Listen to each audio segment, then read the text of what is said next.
Chapter 17:15. A sudden voice sounded. I didn't think I'd meet two old friends. What a delightful charge. A cloud of black smoke charged into the scene and turned into a man wearing a black crown. Blackface Rakshasa. Rakshasa, do you know that white-face ghost is here too? Another voice sounded. The voice came from above the factory. Everyone couldn't help but look up. Suddenly, the roof of the factory was lifted, and a huge red ghost king poked its head in. Chiyokori swallowed. Behind her, Green Demon and Red Demon were also terrified. Compared to humans, Green Ghost and Crimson Ghost were already very large. But compared to the Red Ghost King, it was still many times weaker.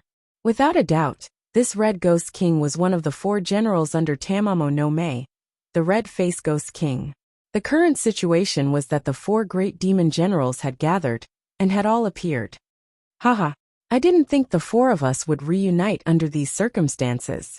I believe our master will break the seal soon, and return to the human world. Songyi Zhenhuang laughed out loud. Earlier, he'd wanted to escape Tamamo no Mae's control. But the situation was beyond his control. He didn't think he could fight 3 monsters of the same level at the same time. So he changed his tone decisively. Both the Black-Face Ghost King and the Red-Face Ghost King knew what Songyi Zhenhuang was thinking. Plus, as colleagues, they knew how shameless Songyi Zhenhuang was. Songyi Zhenhuang represented the worst side of humans. Despicable, sinister, and without any standpoint. When he'd been imprisoned, it was their master, Tamamo no Mae, who'd given him a chance to be reborn. He'd also become one of his master's servants. But after his master was sealed, he'd completely broken away from the 4 generals. Plus, he'd never thought about saving his master. Every few decades he'd always heard about his misdeeds. Now that the 4 generals had gathered, Songyi Zhenhuang immediately changed his attitude. He'd become his master's loyal servant again. Only Chen Zhao, the fake general, stood there without saying a word. Chen Zhao was curious about what would happen if he killed all 3 of them. Could he stop Tamamo no Mae from reappearing? Suddenly, a cold glint shot out of Chen Zhao's eyes. The 3 great demon generals were alarmed. What's this guy doing? Each of the 4 of them had a strange temperament. However, the most reclusive one would have to be White-Face Gui Che. He never spoke, only killed. While they were still in shock, Chen Zhao had already made his move. An extremely fast saber light cut through the air. Songyi Yuanhuang looked at his arm and chest sliding down. This? Songyi Yuanhuang stared at his body in disbelief. But in the next instant, Songyi Yuanhuang's body suddenly transformed into a human-shaped piece of paper that had been cut open. Songyi Yuanhuang walked out unscathed. Damn it, this guy is crazy, he wants to kill me.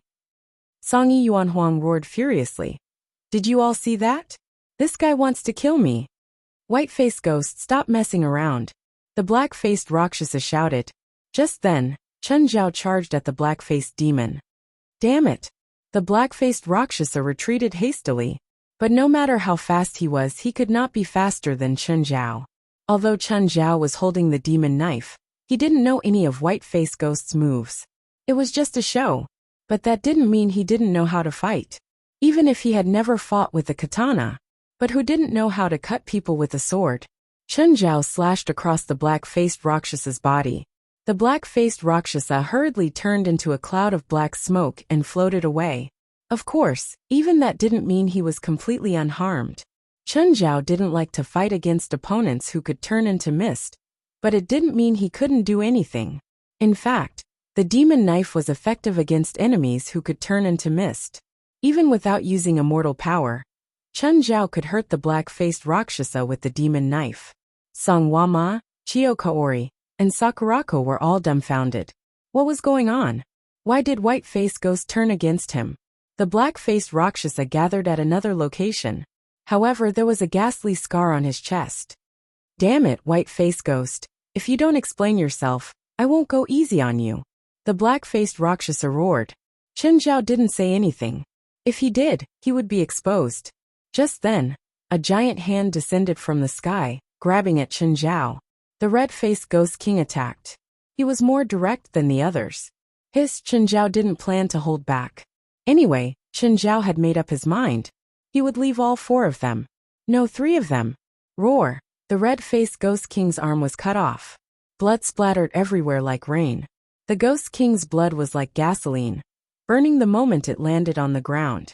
Chen Zhao's body started burning too. But Chen Zhao didn't move, even if his body was on fire. Kill him! Kill him! He betrayed us. He betrayed Master. Chen Zhao didn't plan to stop. He charged up along the red-faced Ghost King's arm. He raised the knife, and the red-faced Ghost King suddenly stopped roaring. His movements stopped too, as if he was frozen in a movie. The scene became silent. Everyone looked at the red-faced Ghost King and Chen Zhao, who was on his shoulder in shock. Slowly, the red-faced Ghost King's neck and head separated. Chen Zhao might not be able to deal with Song Yi, Yuan Huang, and the black-faced Ghost King. But the red-faced Ghost King was the best opponent for Chen Zhao. The red-faced Ghost King's huge body fell down, collapsing a wall of the factory. Song Yi, Yuan Huang, and the black-faced Ghost King stared at Chen Zhao in shock. Aoi Kama, Chiyo Kaori, and Sakurako were all in disbelief. The 4 demon generals had killed each other. And the powerful red-faced Ghost King had been instantly killed by the white-faced ghost. Song Yi, Yuan Huang, and the black-faced Ghost King felt chills down their spines. What was going on? The 4 generals should be equal in strength. How could the white-faced Ghost King kill the red-faced Ghost King so easily? No, something's wrong. Song Yi's face was pale.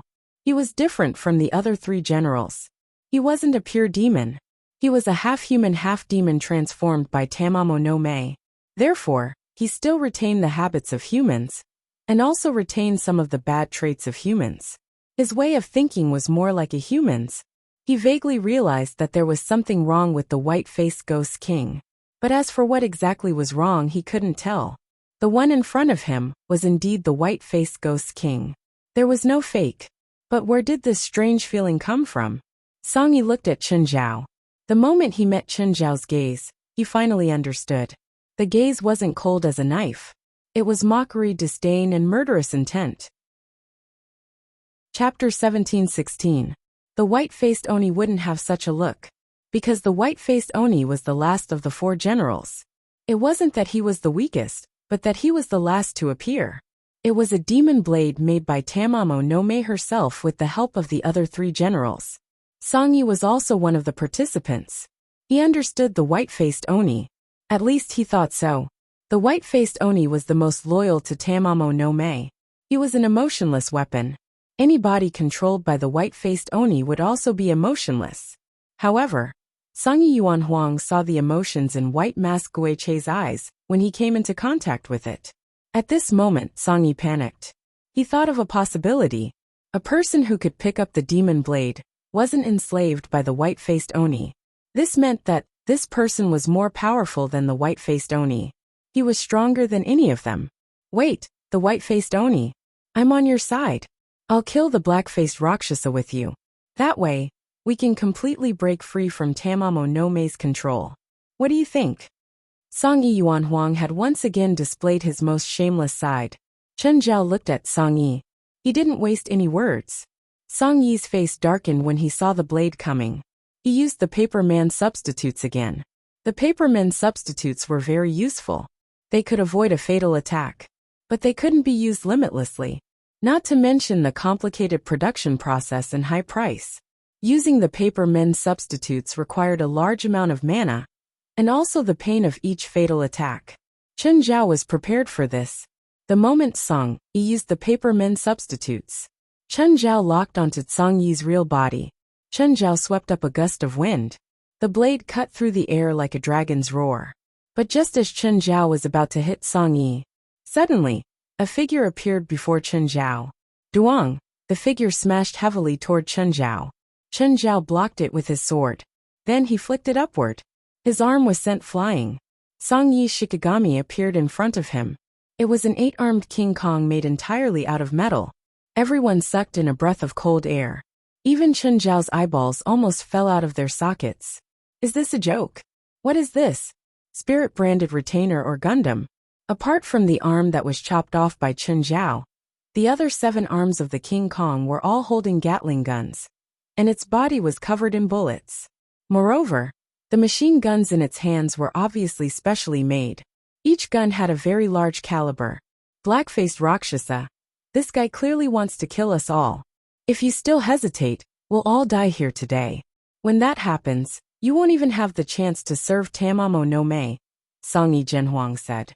The black-faced Rakshasa also felt that the situation was getting out of control. He was not as cunning as Song Yi Yuanhuang. Even now, he still did not understand why fiendish blade white-faced ghost would betray him. However, it was just as Song Yi Yuanhuang had said. If he continued to watch the show, Song Yi Yuanhuang would be killed. Then it would be his turn. Although he hated Song Yi Yuanhuang, he hated her so much that he didn't even try to hide it. But he also knew that he was stronger than others.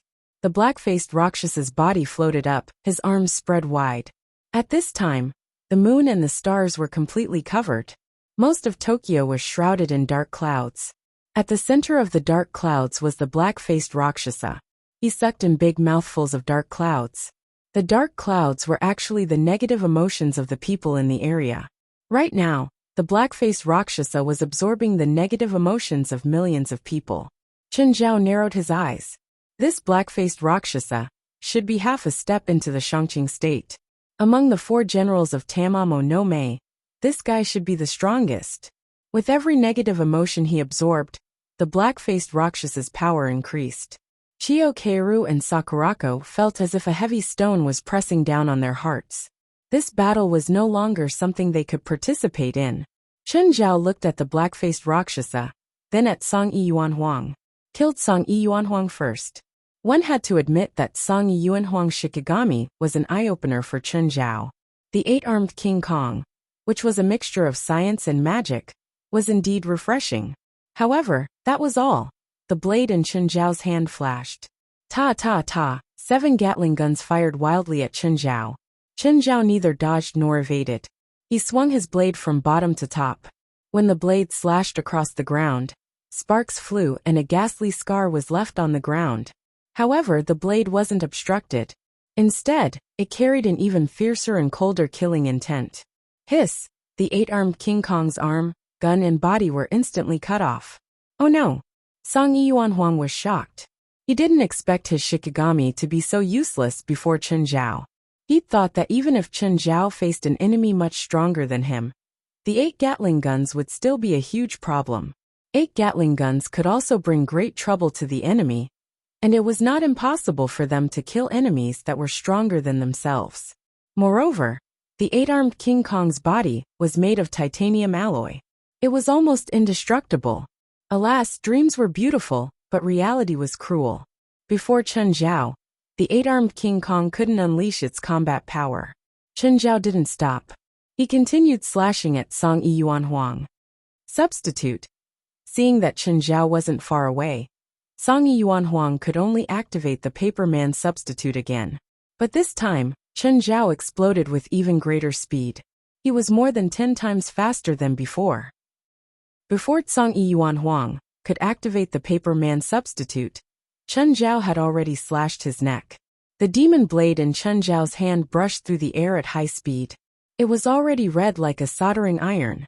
Song Yi Yuanhuang stopped moving. Her face was filled with shock and disbelief. You. Who exactly are? Chen Zhao grabbed Song Yi Yuanhuang's head and lifted it up gently. Song Yi Yuanhuang didn't die right away. After all, he was a half-human, half-demon on Myoji that had lived for 1,000 years. Most of his abilities were in staying alive. Guess. Chen Zhao didn't plan to tell Song Yi Yuanhuang his identity. He planned to keep pretending to be the white-faced ghost. Chen Zhao looked at the last general, the Black Rakshasa. To be honest, the white-faced ghost probably couldn't defeat the Black Rakshasa. The Black Rakshasa had also absorbed enough negative emotions by now. His eyes were as deep as a black hole. He floated in the air and looked down at Chen Zhao. I didn't think I could absorb so many negative emotions here. It feels so good. Chen Zhao stared at the Rakshasa. His lips curled into a smile. Enjoy your last pleasure while there's still time. Chapter 1717. What? The Rakshasa was stunned. Demon Blade white-faced ghost wouldn't say something like that. But just as he was distracted, like an arrow, Chen Zhao shot toward the black-faced Rakshasa. The Rakshasa was fully prepared. However, there was one thing that he had forgotten. Because Chen Zhao wasn't slashing him with a knife. Instead, Chen Zhao gave him a bear hug and pushed him to the ground. Chen Zhao's power wasn't something he could fight against. Even if he'd absorbed half the city's negative emotions. Chen Zhao pressed the Rakshasa to the ground. He raised the demon blade and stabbed it into the Raksasa's chest. The Rakshasa wanted to turn into black mist, but every time he did, Chen Zhao would use his celestial power to disperse the Dharma power in his body. The Rakshasa started to panic. He punched Chen Zhao crazily. He wanted to push Chen Zhao away. But his fists were no different from a drizzle to Chen Zhao. Chen Zhao's current appearance and smile were like mockery to the Rakshasa. The Rakshasa's aura grew weaker and weaker. I won't die. As long as humans exist. One day I will. None of my business. Chen Zhao sneered. He didn't plan on meddling in other people's business forever. The Rakshasa had become weaker. But he still hadn't given up hope. He continued to struggle. But every time he punched Chen Zhao punched him back. He would always be at a disadvantage. Chen Zhao nailed the Rakshasa to the ground with the demon blade. Every time Chen Zhao punched him, the Rakshasa's demonic aura would disperse a bit. Chen Zhao didn't kill him with one punch, because he was afraid he'd turn into mist and escape. Chen Zhao had dealt with enemies who could turn into mist before. He couldn't be too impatient against such enemies. He needed to disperse their power bit by bit. Keep weakening them until they didn't even have the power to turn into mist. The ground within dozens of meters was full of cracks from Chen Zhao's punches. He couldn't do it with just the power of the demon blade. He couldn't even defeat the Rakshasa. Boom, boom, boom. Chiyokori and Sakurako looked at the continuous explosions 100 meters away. But it was completely covered in smoke and dust. They couldn't see what was going on inside. The two of them thought about it and decided to leave. If he didn't run now, he would have to wait for the two demon generals to decide the victor. By then, it would be too late for them to escape. They wouldn't continue to think that they could deal with any one of them. Whether it was the white-faced ghost or the black-faced Rakshasa, they were beyond their imagination. If they were to get close to the center of the battle, just the aftermath of the battle would be enough to make them wish they were dead. So they ran away with their tails between their legs. The rumbling continued for 20 minutes. Only then did Chen Zhao walk out of the dust. Although he had not used his full strength in the battle with the black-faced Rakshasa, he had already won. But Chen Zhao's face was still covered in dirt. Klaus, you can come out. Klaus stepped out of the shadows. President, where's that demon? I killed him, Chen Zhao said. To be honest, Japan was an active region in the supernatural world. The strength of the supernatural demons here was also beyond his expectations. For example, the black-faced Rakshasa's strength was almost on par with the snow fiend Kunkka of the Great Snow Mountains of North America. The black-faced Rakshasa was slightly weaker than Kunkka, but the difference wasn't huge. The black-faced Rakshasa needed densely populated areas, while Kunkka needed to be in areas covered in ice and snow. Their strength was greatly limited. However, once their conditions were met, they would become extremely powerful. The black-faced Rakshasa was a big demon in Japan, but not the strongest. Kunkka was already one of the strongest in North America. One could imagine how great the difference in power between the spiritual world in North America and the spiritual world in Japan was. Now Chen Zhao had a chance to fight with the strongest demon in Japan.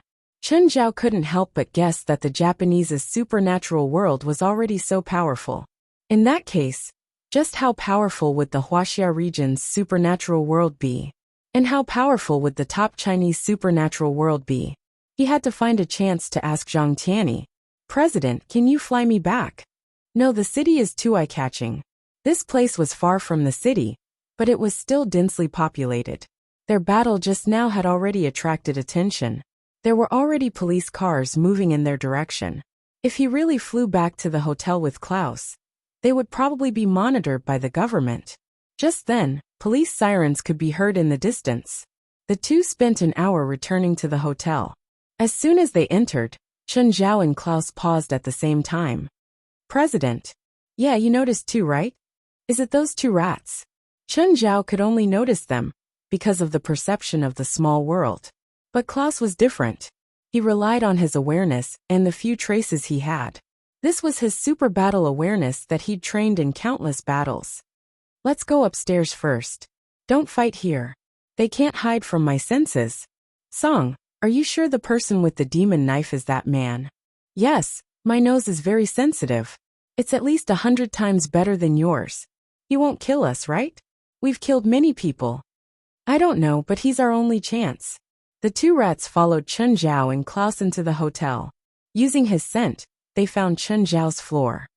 It's the room in front. The two rats snuck to the door. The door wasn't closed. Without thinking, they crawled into the room. But the moment they entered, the door was closed. Song and Sickle were dumbfounded. There were many people in the room, and almost all of them were foreigners. Everyone looked at Song and Sickle with evil intentions. Rats! Rats! Jerlin pointed at Song and Sickle in surprise. Two big rats, two big rats. Dad, I want big rats. Song and Sickle immediately wanted to escape.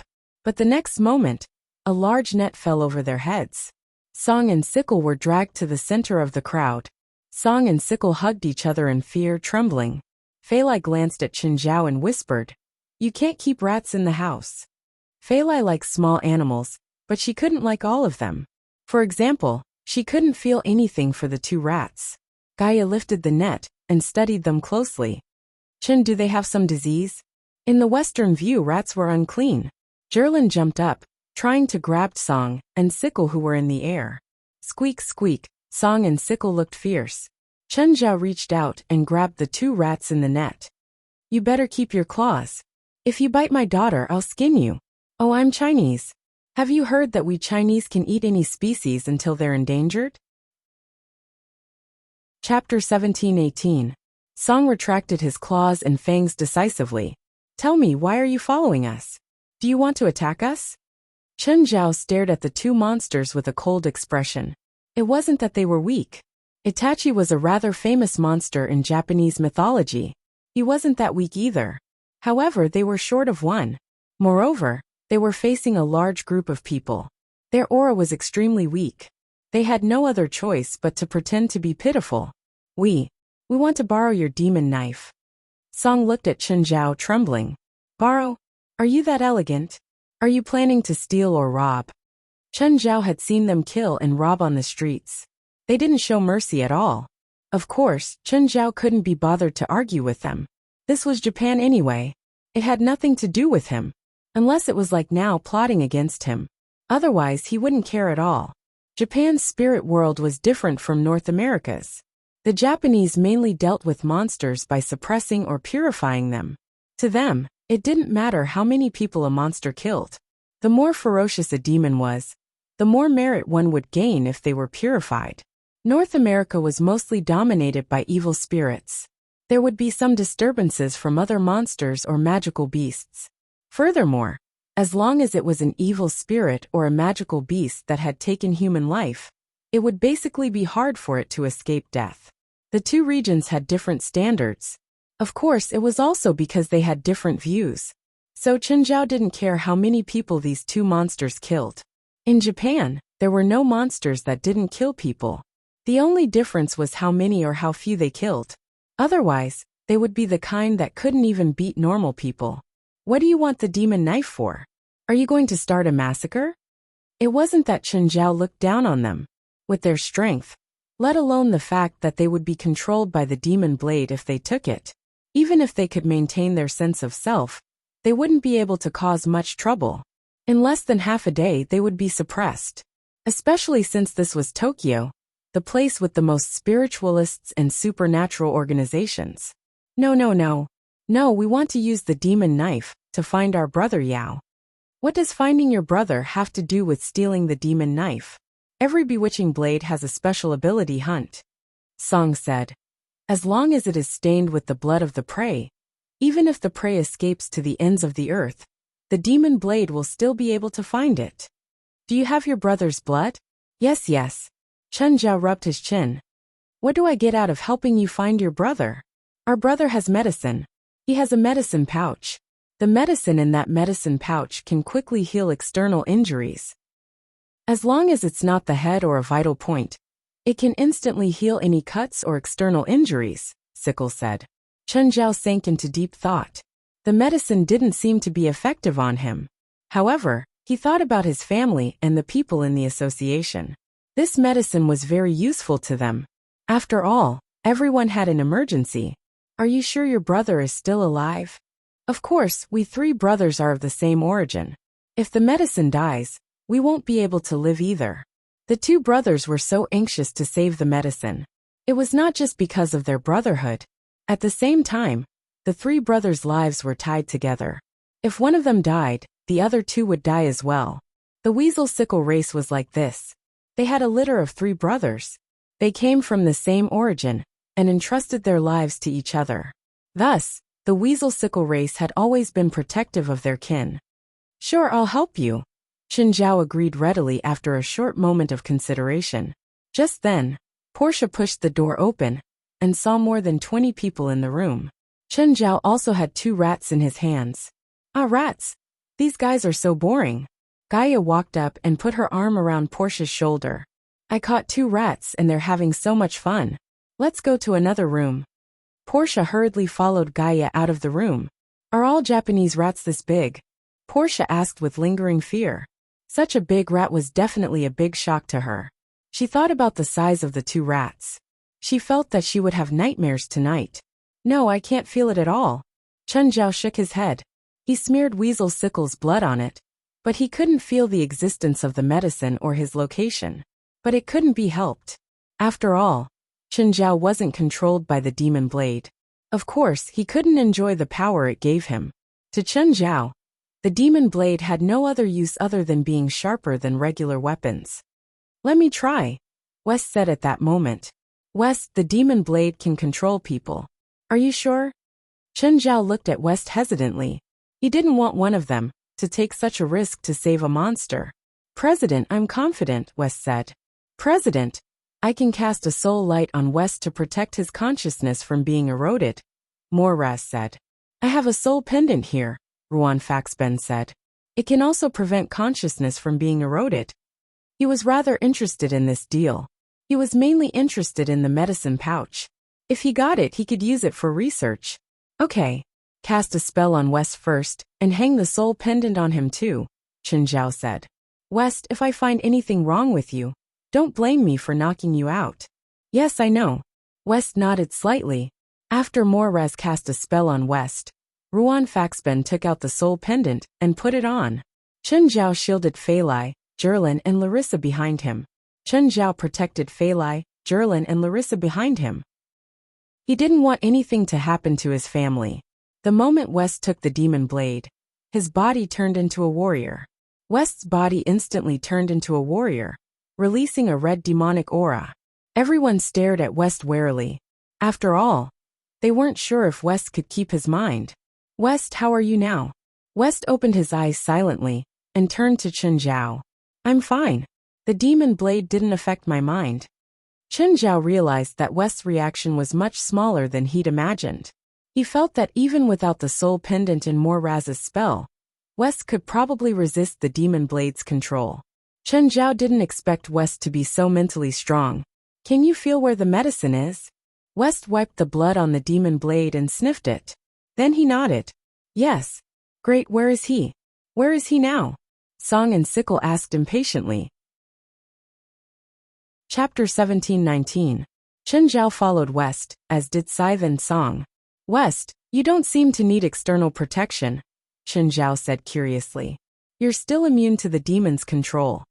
President, it's actually very simple. Think of Devil Blade's mental corruption as a virus. He can invade and control a human's brain. And a human's brain is like a Microsoft system. However, this virus can't invade every system. Coincidentally, my system is different from a normal person's. West laughed. It was different from Chen Zhao, who completely blocked the power of the demon blade. West, on the other hand, was completely immune. The results of both were the same, but the method was different. West, are you an alien? West rolled his eyes. Sickle and Song were anxious. They really wanted to urge Chen Zhao and West to speed up, but Chen Zhao and West were not in a hurry at all. They took their time.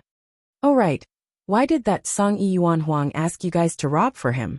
He should have that ability, right? To be honest, as long as spiritualists were unscrupulous, it was not difficult to earn money. Moreover, he was a bad person to begin with. Song Yuan Huang shouldn't have such a psychological burden, right? West rolled his eyes at Chen Zhao. President, can we not ask such stupid questions? What? Is that a stupid question? Chen Zhao didn't even realize that he had asked a stupid question. If he didn't know, he just didn't know. The transaction between a spiritualist and an ordinary person must be an equivalent exchange. Of course, employment is also a type of equivalent exchange. If a spiritualist uses extreme means to plunder the wealth of an ordinary person, then he will be punished, and it will be a punishment from fate. Supernatural creatures can't use human money directly, West said. They can only be given, and it has to be the money of the dead. In other words, the two of them have to kill the person before they can steal the money and give the money to the primordial wilderness Tsangi. That's the process. The two of them will bear the consequences. That Sangyi Yuan Huang will enjoy the final benefit. West nodded. Chen Zhao thought about it. That seemed to be the case. Generally speaking, supernatural creatures did not have the habit of using human currency. This seemed to be restricted by the rules. For example, the evil spirit group in the association always asked their followers to pay for their purchases. Only a weirdo like Sangyi Yuan Huang, who was half human and half demon. There was the restriction of a demon, but also the desire of a human. He was driven by Tamamo no Mei, but he also wanted to break free from her restraints. To be honest, the 1,000 years without Tamamo no Mei was probably the most carefree life he had ever had. A long life, a prosperous life, and the power to do as you please. Chen Zhao was a little envious. Of course, Sangyi Yuan Huang didn't really do whatever he wanted. This was Japan, and there were countless talented people here. Even he needed to keep a low profile. West, since you're completely immune to the Devil Blade's control, I'll let you use the Devil Blade when we get back. It can make up for your lack of attack power. West shook his head. I'm not suitable. Why? Not only can the Devil Blade control a person's consciousness, but it can also subtly change a person's personality, making them cruel and bloodthirsty. This change is very subtle and hard to detect. Therefore, other than you, who can completely resist the Devil Blade's power, no one else is suitable. Didn't you say that your system is different from normal people? It's alive and has its own consciousness. Even computer viruses can self-evolve, let alone the Devil Blade. Fine, but this thing is useless to me, Chen Zhao said with pity. It's a disaster if I keep it. It's better to destroy it. Buzz, buzz, buzz. Just then, the Devil Blade in West's hand buzzed. What's wrong? He's scared. He's terrified. Is he afraid? As long as he has consciousness, he'll be afraid. It's not strange. Chen Zhao wouldn't be soft-hearted just because the Devil Blade was afraid. This thing was a scourge. Whoever held it would turn into a madman. The Japanese spiritual world had a habit. They always liked to keep some weapons or monsters with great destructive power. To control these weapons or monsters, one would have to pay a huge price. However, everyone enjoyed it and never got tired. This was called preventive measures. Of course, most of the trouble was caused by these things too. Chen Zhao didn't have this habit. Not to mention the fact that this thing was useless to him. Even if it was useful, Chen Zhao wouldn't keep it. Unknowingly, Chen Zhao, West, and the two rats arrived at a residential area. West, are you sure you're not going the wrong way? No, I can feel it, West said. West said, based on the feeling from the demon blade, the owner of this drop of blood is nearby and is in a weakened state. Can you confirm the location? Chen Zhao asked. The area wasn't big or small, but it was densely populated. There were probably tens of thousands of people living here. In such a densely populated area, it would be hard to find without special methods. The Devil Blade isn't willing to cooperate. Also, his power is withdrawing from my body. Chen Zhao pouted. This kind of self-consciousness was annoying. Chen Zhao took the Devil Blade from West's hand. If you're not willing to cooperate, I'll destroy you now. Chen Zhao handed the Devil Blade to West. How is it? Is he cooperating? He said he wants to negotiate with you. Fuck, so annoying. You're in charge of talking to him, Chen Zhao said. Fine. Holding the devil blade, West stood where he was, not moving at all. Sickle and Song were very anxious. They could vaguely smell their brother's scent in the area. But there were too many people here. They couldn't determine the exact location in a short time. After a while, West opened his eyes. President, his only request is that you don't destroy him. Did you agree? My request is that he must unconditionally obey the orders of everyone in the association and lend his power to them. Also, he can't corrupt their consciousness. What did he say? He said that if we want to borrow his power, we have to see blood. Otherwise, he'll become weaker and weaker.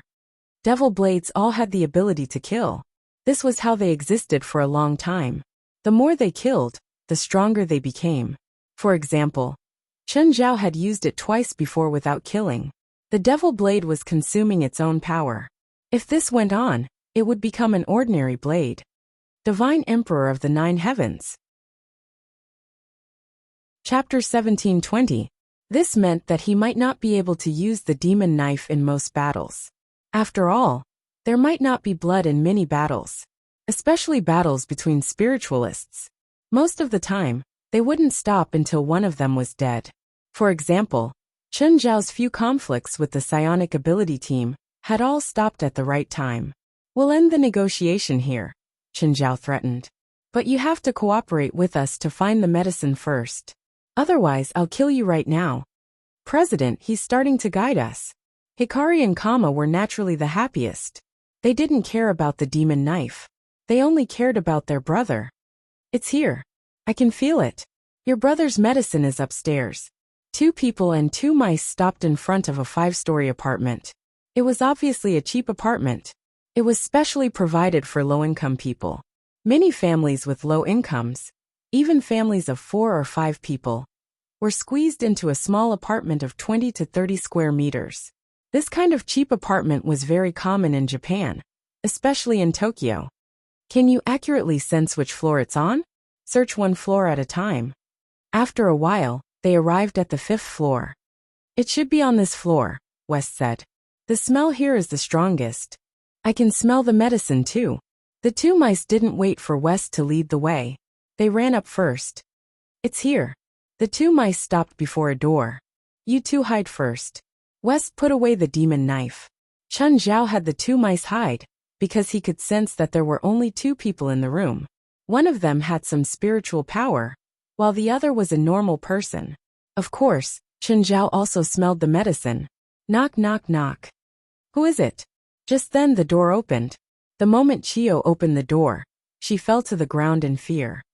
Ah! Chiyo's scream attracted Chiyo Kaori. Xiaoyi, Mr. Chen, you're? Mafia, he's a mafia, Chiyo yelled in fear. Are you here to kill me? Chen Zhao and West's faces darkened. What did you do to make us come all the way here? Chiyo Kaori froze and her expression darkened. Mr. Chen, I need to explain. Explain what? What explanation do you need? Chen Zhao smiled at Chiyo Kaori. You hurt my sister. No, I didn't. If I had hurt her, she would have been fed to the sharks. She is my sister. Chiyo Kaori's face was gloomy. She was a little protective. After all, she was her younger sister, and they had depended on each other since they were young. Chiyo Kaori knew that her younger sister had many shortcomings. However, she was his sister. Because of this, Chiyo Kaori couldn't tolerate what Chen Zhao had done. Miss Chiyo, I'm not here to cause trouble for your sister. Then what are you doing here? My pet ran away. We found that it seemed to have run into your house. What pet? We don't have any cats or dogs. It's not a cat or a dog. In fact, it's a rat. A very big rat. You're here to look for Little Gray. Chiyo's face revealed a suspicious expression. Little Gray, is that the new name you gave it? If it likes a new name, maybe I'll consider renaming it, Chen Zhao said indifferently. Can you give it back to me now? Yi, what Little Gray? Chiyo Kaori was also confused. I picked it up on the road a few days ago. It was injured, so I brought it back. Picking up a rat on the street? This girl's taste was really unique. Chiyo Kaori didn't plan to keep it for herself, even though she didn't want to part with Little Gray. However, its owner had come to find them. Moreover, The owner was someone they couldn't afford to offend. So she could only carry little Gray out of the room. Chiyo Kaori's pupils suddenly contracted. The big rat was very weak, but Chiyo Kaori could recognize its aura. It also looked almost the same as the previous two ferrets. Chiyo Kaori suddenly reached out and blocked Chiyo Kaori. Chiyo Kaori's eyes were like torches as she stared at Chun Zhao and West behind him. Chiyo Kaori's eyes were like torches as she stared at Chun Zhao and West behind him. Mr. Chun, you're saying that the rat is your pet? Yes. Is there a problem? Can you show me evidence? Chun Zhao snapped his fingers and Song and Sickle ran out. Can the two of them count as evidence? Chiyo Kaori narrowed her eyes. She had already recognized them.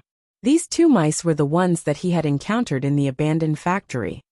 Miss Chiyo, I believe you don't want the situation to become more complicated, right?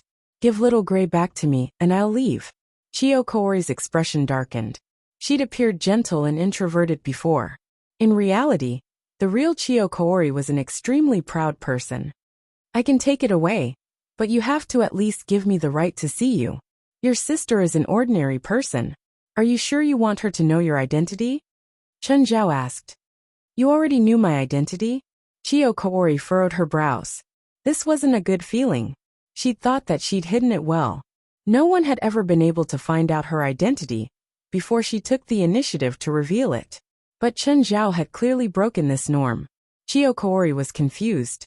She couldn't understand the conversation between Chun Zhao and her sister. This man said that her sister wasn't an ordinary person. What did he mean? Or was it because her English was too poor and she misunderstood? Yes, I knew from the first day. The light in the room started to show unstable voltage. Chiyo Kaori seemed to want to fight Chun Zhao directly. Cough. Little girl, don't be too stubborn. You don't have any direct conflicts of interest with us. We might have some small misunderstandings before. But there's no need to turn against each other, right? West walked in and stood before Chiyo Kaori. He picked up the medicine and turned to leave. Chiyo Kaori realized that she couldn't move at all. She could only let the old foreigner walk around her. But she couldn't even move a finger. Miss Chiyo, we still need a guide. If you're interested, you're welcome to continue your previous work. Goodbye. Chiyo Kaori's face turned red in anger. Chiyo Kaori didn't break free until Chun Zhao and West left. Damn it! Chiyo Kaori charged out of the room and chased after them. But when she rushed to the walkway, Chun Zhao, West, and the two skunk scythe had all disappeared. Sister, who exactly are those people? And they said that you're not an ordinary person. Who are you? None of your business, Chiyo Kaori said with a dark expression.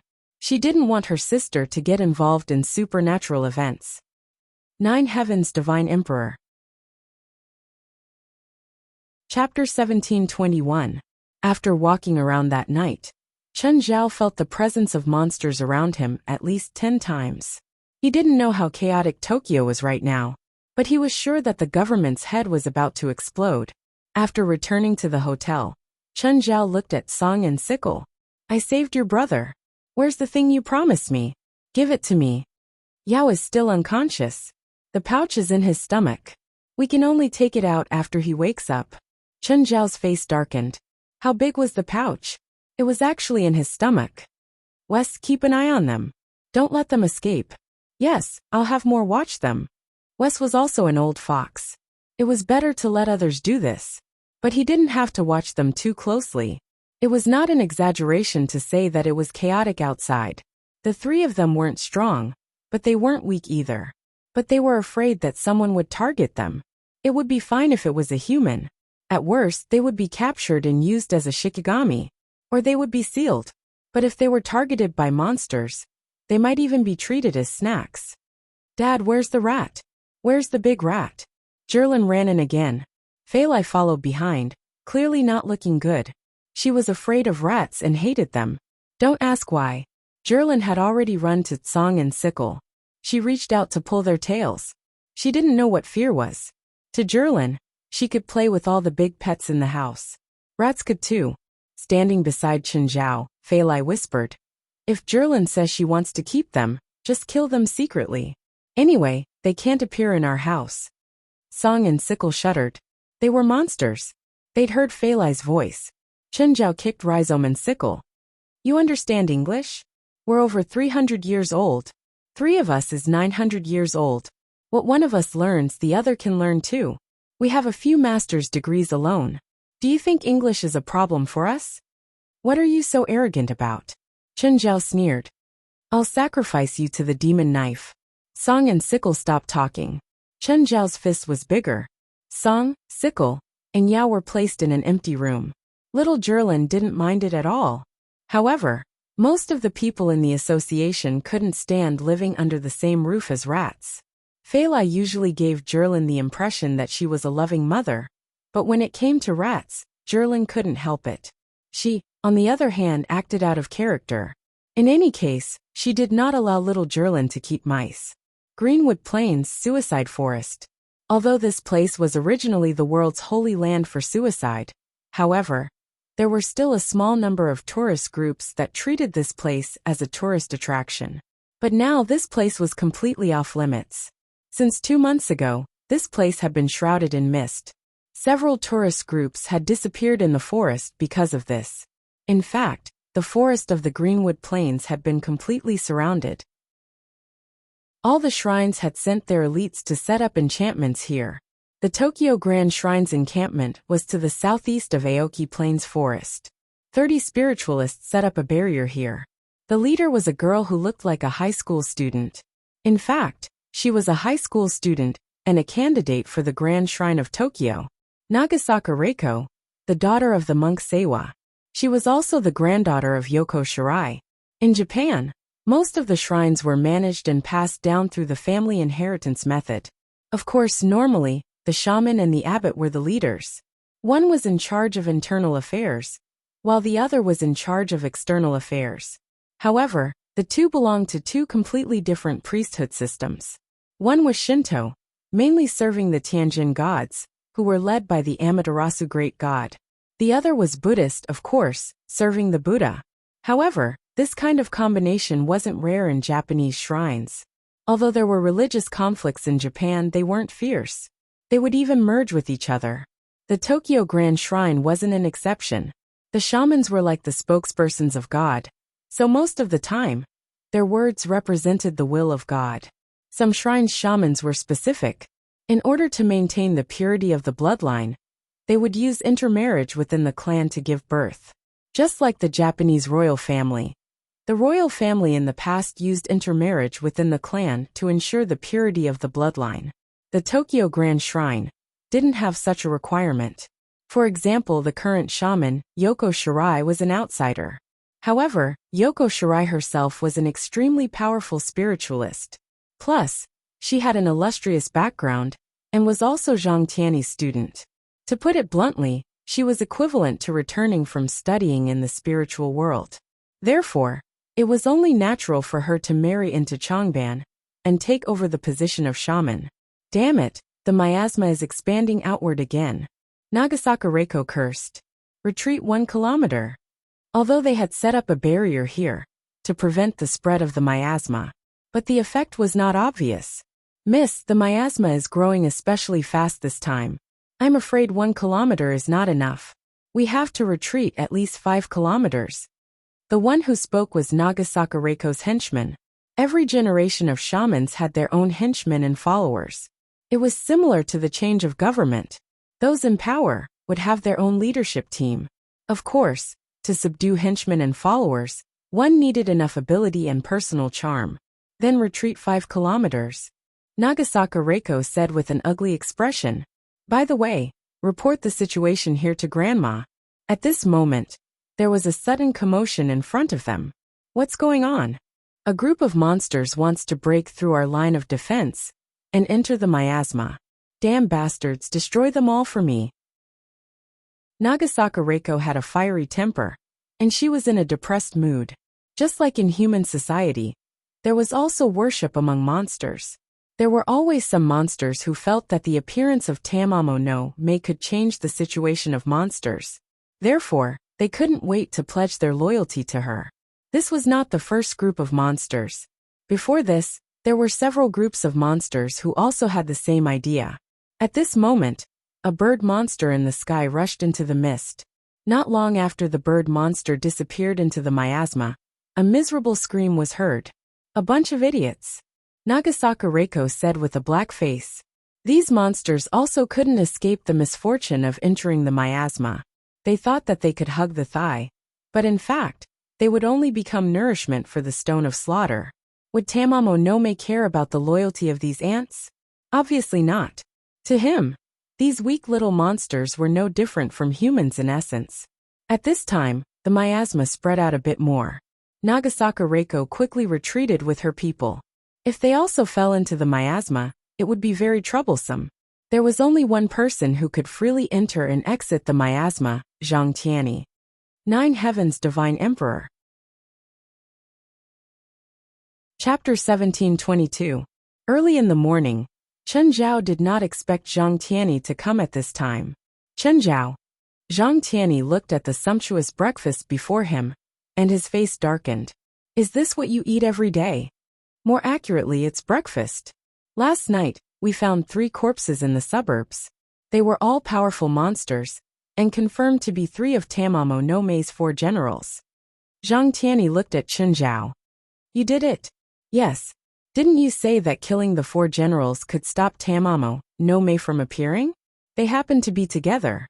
It was a rare opportunity, so I killed them. Chen Zhao asked. What? Is Tamamo no longer going to appear? You came all the way here to thank me? Zhang Tianyi smiled wryly. It's not that Tamamo no longer will appear, but that she'll be unsealed earlier. What? It didn't work? Chen Zhao asked. No, we all fell for it. Stopping the 4 generals can stop Tamamo no Mae from appearing, but it's actually Tamamo no Mae's scheme. I don't understand how this has anything to do with her. I didn't either, but the 3 generals you killed had remnants of Tamamo no Mae's demonic aura on them. And then, they were born because of Tamamo no Mae. Tamamo no Mae left monster chi on them. Before she was sealed, she purposely said that their appearance would cause her to come out. That's not wrong though. Zhang Tianyi bitterly smiled and shook his head. Because once they appear, the spirit realm will do everything in their power to hunt them down, and their demonic chi will return to Tamamo no Mae. Now that Tamamo no Mae is sealed in the stone of slaughter, the demonic chi has become masterless. It will attack the seal on the stone of slaughter from the outside, forcing the seal to collapse even faster. With both the inside and the outside working together, Tamamo no Mae will appear earlier. So you're here to denounce me for my crimes? Do you think I dare? Zhang Tianyi rolled his eyes. You're the main force this time. Are you prepared? When do you think Tamamo no Mae will appear? It won't be more than 3 days. As for the exact time, it's not up to us to decide. It's up to Tamamo no Mae to decide. She can come out whenever she wants. Let me ask you something, Chen Zhao said. What? Is this Tamamo related to the 9-tailed fox in China? I don't know. Zhang Tianyi thought that Chen Zhao was going to ask something. Rumor has it that Tamamo no Mae is a 9-tailed fox from China. She came to Japan to cause trouble. However, this was only a rumor. There was no concrete evidence. Also, it was rumored that Tamamo no Mae was a man. However, it seemed like even the Japanese could not prove it. This was because no matter where they were in Japan, 9-tailed fox or Tamamo no Mae would always appear as a woman. Furthermore, the 9-tailed fox was rumored to be the fox of Green Hill. It wasn't a mountain spirit or a wild monster. There were also wild foxes that became spirits, but they wouldn't grow more than 1 tail. There were only females in the Green Hill foxes, no males. If they wanted to continue the family line, they had to go out and find a man. Since Tamamo no Mae was a 9-tailed fox, she should have come from the Green Mountains. If that was the case, then Tamamo no Mae should have been a woman. No, more accurately, it should be a female. Of course, Chen Zhao was more interested in the legendary beauty's face. Just how beautiful was this peerless face? How much longer do you want to eat? Until I'm finished. Why? Do you want some too? Come with me to the forest of Greenwood Plains. Guard there. There's no rush, right? Once Tamamo no Mae comes out, we have to stop her immediately, Zhang Tianyi said frankly. I can't stop her, so you have to do it. Of course, this was also because he cherished his life. If he wanted to stop Tamamo no Mae, he might have to risk his life. It was better to let Chen Zhao take the lead. After all, Chen Zhao's strongest point was his thick skin. But my wife and kids are here. I'll watch for you. Zhang Tianyi felt a headache coming on. Fine, watch for me. But I'm telling you, if anything happens to my wife and kids, I'll tear down Dragon Tiger Mountain. Okay. I'll make sure your wife and kids are safe. With Zhang Tianyi's guarantee, Chen Zhao wasn't worried about anything happening to his wife and kids. As long as it wasn't a powerful demon like Tamamo no Mei, nothing could threaten Fei Lai and the kids. But she doesn't need to come so early. The yang energy is so strong during the day. Tamamo no Mei probably won't come out during the day. Boom! Just then there was an earthquake on the ground. The tremor was very strong. In the tremor, Chen Zhao could clearly feel a strong demonic aura. Chen Zhao really wanted to slap himself. I jinxed it. It hasn't come out yet, and there's already such a terrifying demonic aura. No wonder it's a powerful demon. I wonder if she's pretty. Chen Zhao started imagining Tamamo no Mei's unparalleled beauty. I heard she's really pretty. She can mesmerize even the heavens. Zhang Tianyi started acting like an old man again. With a conflicted expression, he said, I suddenly want to go and see. The miasma is gone. What's going on?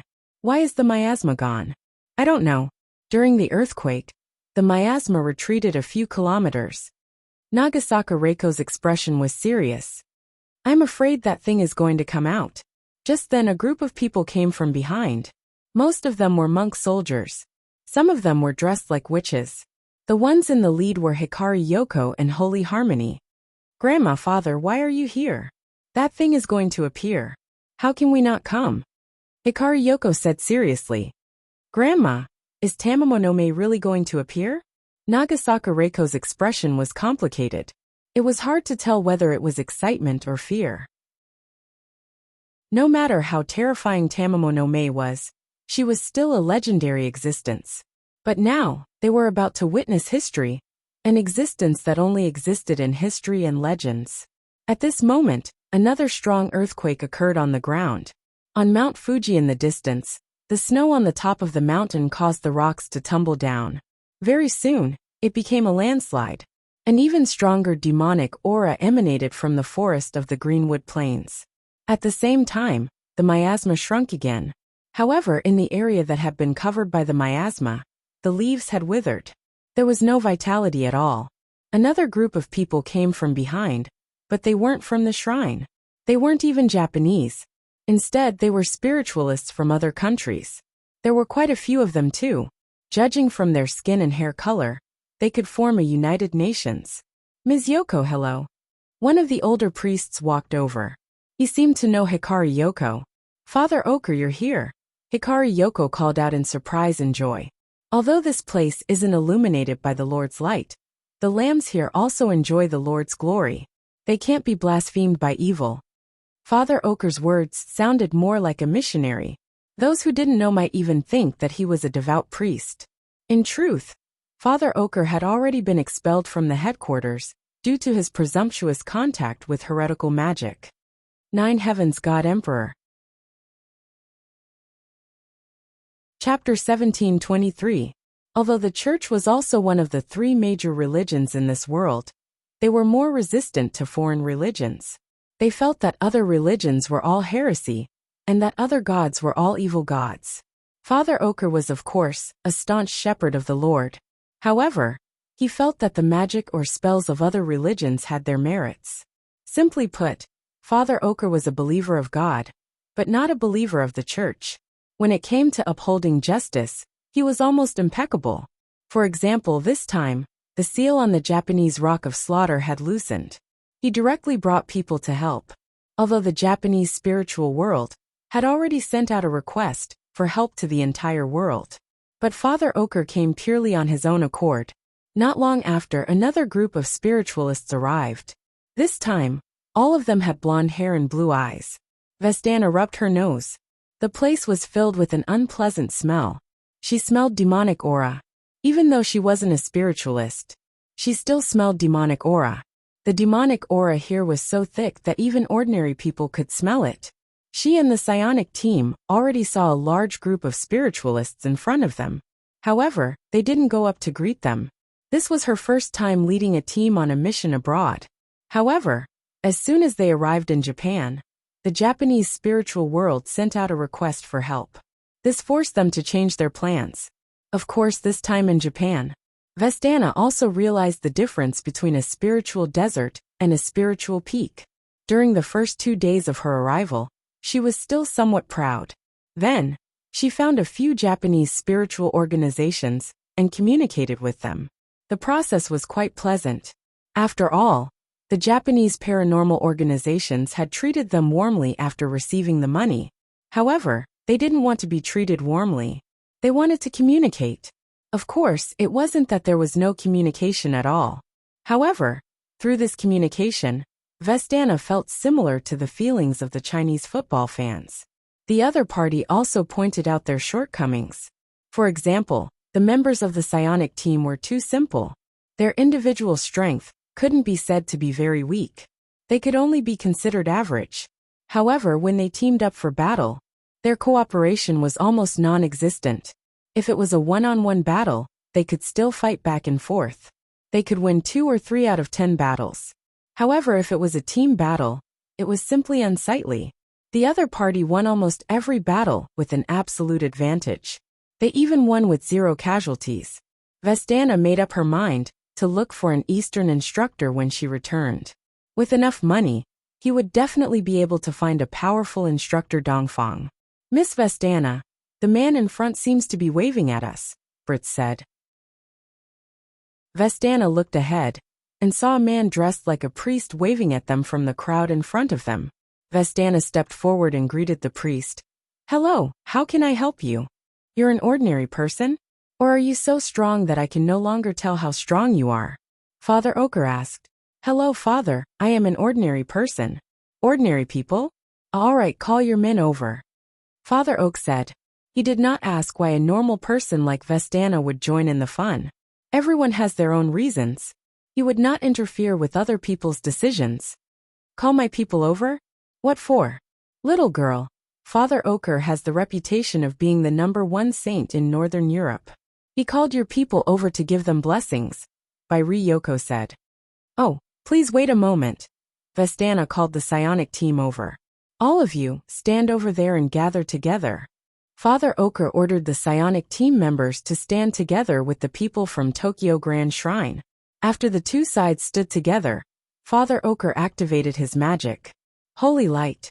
Father Ochre let out a resonant shout.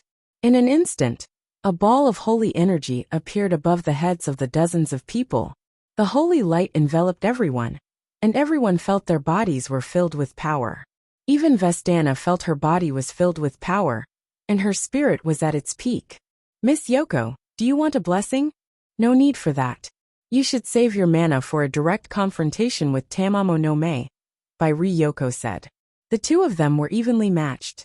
If Father Ochre gave her a blessing, half of Father Ochre's mana would be used up, while Ryoko might not be able to increase her strength by even half. So in comparison, it was a bit of a loss. All right, if you need anything, you can ask me anytime, Father Ochre said generously. At this time, more and more people arrived. There were already 200 to 300 people gathered here, and the number was still increasing. Some were excited, while others had a serious expression. There were so many psychics from all over the world, including many experts. This was also one of the gathering points. The other gathering points of Aoki Plain also had quite a lot of people. Preliminary estimation, there were at least 2,000 psychics from all over the world. Kaori, there are quite a lot of people here, Sakurako exclaimed. This place was like a huge and noisy market, with people coming and going. Ishino Murata kept swinging his left arm. His arm had already been reattached, and it was quickly healed using magic. But Ishino Murata was still not used to it. Little Devil Star was wiping 2 brand new katanas. Chio Kaori's expression was very heavy. There are so many people, Mitsuki Kishimoto said doubtfully. No matter how strong the 1,000-year fox spirit is, she can't win, right? Hard to say. Chio Kaori did not know how strong the legendary Tamamo no Mae was. But her spiritual retainer was telling her to run, run. This was the first time Chio Kaori's spiritual retainer had lost its composure and panicked. In the past, she had also encountered strong enemies. But even the legendary monsters, her spiritual retainer had never retreated. As long as she needed it, it would always fight bravely for her. But this time, her spiritual retainer was not normal. Just how terrifying was the legendary Tamamo no Mae? She could actually scare her spiritual retainer like this. "Oh, Miss Chio, you're here too." Chio Kaori heard an annoying voice. Turning around, she saw Chen Zhao walking over with his hands in his pockets. "What are you doing here?" "Watching the show," Chen Zhao said matter-of-factly. Chio Kaori looked at him unkindly. "Aren't you afraid of dying here?" "I won't die." Chen Zhao grinned. "Kaori, is he your enemy? Do you need our help?" Mitsuki Kishimoto asked in a low voice. Nine Heavens, Divine Emperor. Chapter 1724. Chio Kaori and her companions were all on the same side. Years of revolutionary friendship had made them trust each other. They were all pointing their guns at the same time. Therefore, Chen Zhao seemed a bit weak when facing the five of them. "Are you sure you want to fight me here? That's not a smart choice." Chen Zhao looked at the five with an annoying smile.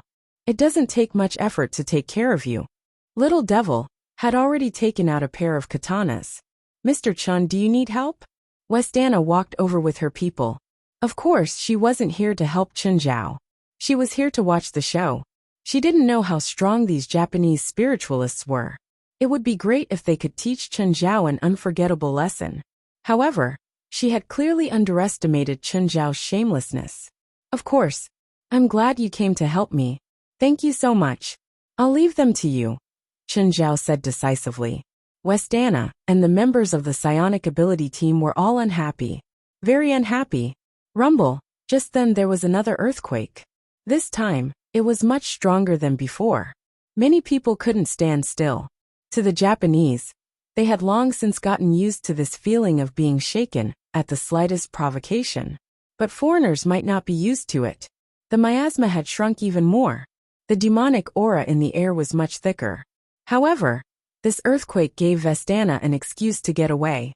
"We should fight against the evil monsters together instead of wasting our power on internal fights," Westana said righteously. "Of course, if you insist on fighting, we won't interfere," Vestana said sternly. Chen Zhao couldn't help but give her the middle finger. Fuck. That pitiful university student had become so cunning. Were all politicians so shameless? Chen Zhao didn't think that he had also become the kind of people he hated the most, rich people. At this moment, the sky began to darken. At this moment, everyone present could not help but look up. Solar eclipse. Chen Zhao frowned.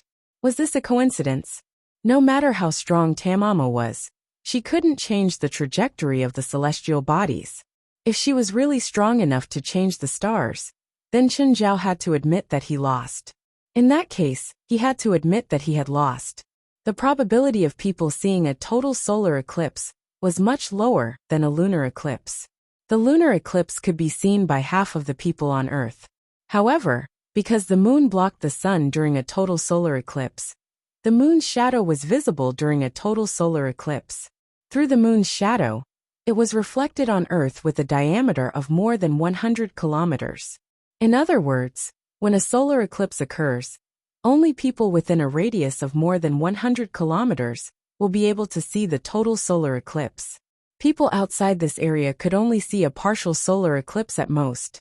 Therefore, Chen Zhao felt that the probability of this coincidence was too low. But it really happened. There was another possibility. Tamamo no Mae had already calculated the time of the eclipse. The shadow was slowly eroding towards the sun. Gradually, the entire land was plunged into darkness. When the sun was completely covered, the outer corona could still be seen. However, the corona did not last long.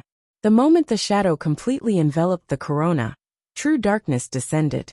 Hoo! A gust of wind blew through the center of the Greenwood Plain. Everyone's heart skipped a beat. Everyone knew that a peerless demon had been born. A huge figure the size of a small mountain appeared in the center of the Greenwood Plain. Chen Zhao looked over. It was a body even larger than Amanda Didier. A nine-tailed demon fox. Boundless demonic aura spread out from the nine-tailed fox's body. The trees around Chen Zhao were blown down by the wind. Then an even more shocking scene appeared. Mount Fuji erupted without warning. Crimson magma and volcanic ash burst out and soared into the sky. The sky was immediately covered by volcanic ash. It was too fast. Before the eclipse was over, the volcanic ash had already covered the sky. At that moment, be it the Japanese spiritualists or the reinforcements, they were all stunned by this shocking scene. Was this the phenomenon caused by the appearance of a peerless demon? Formation, Yoko Hakui, who was at the front, yelled. The people from the Tokyo Grand Shrine formed a huge formation. The outermost were the monk soldiers. In the center were the 5 witches. Yoko Hakui stood in the center and took a golden bow from her shoulder. Wheat ears were carved on both sides of the bow. The bowstring seemed to be made of hemp. Chen Zhao looked at the Tokyo Grand Shrine's formation. He didn't understand formations, but it didn't stop him from observing the flow of magical power. All the monk soldiers and witches poured magical power into Yoko Hakui at the same time.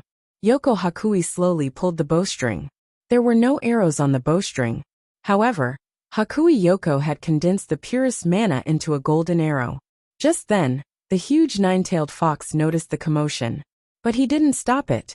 Instead, he watched the Tokyo Grand Shrine form the formation, and Yoko Hakui pull the bow. Suddenly, 2 huge nets appeared on both sides of the 9-tailed fox. The nets rose from the left and right sides, and merged into an even larger net, covering the 9-tailed fox. This was a premeditated ambush from the shrines on both sides. Yoko Hakui's eyes flashed, and she released the bowstring.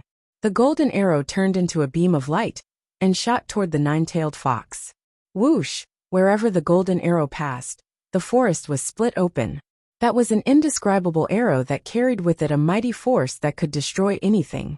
The 9-tailed fox lowered its head, and suddenly opened its mouth. Roar! In an instant the roar erupted like a monstrous wave. The golden arrow disappeared before it could even touch the 9-tailed fox. The trees in front of the 9-tailed fox were uprooted. The area within a few kilometers had become a barren wasteland. Not a single blade of grass could be seen. Everyone in the vicinity had already disappeared. The Tokyo Grand Shrine's formation also collapsed. The dozen monk soldiers didn't even have a complete corpse. The witches in the inner circle all spat out a mouthful of blood. Ikari Yoko's face showed a hint of decline, and her body was on the verge of collapse. The 9-tailed fox's 9 tails slapped the ground heavily. In an instant, the ground within a radius of several kilometers began to crack. The cracks spread like a spider web. Many spiritualists fell into the cracks. Everyone was shocked by the scene. This is Tamamo no Mae? Vistana's face was filled with shock. This monster. Could humans really fight against it? God Emperor of the 9 Heavens. Chapter 1725. Following that, the dark clouds in the sky rumbled, and rocks carrying scorching lava fell from the sky.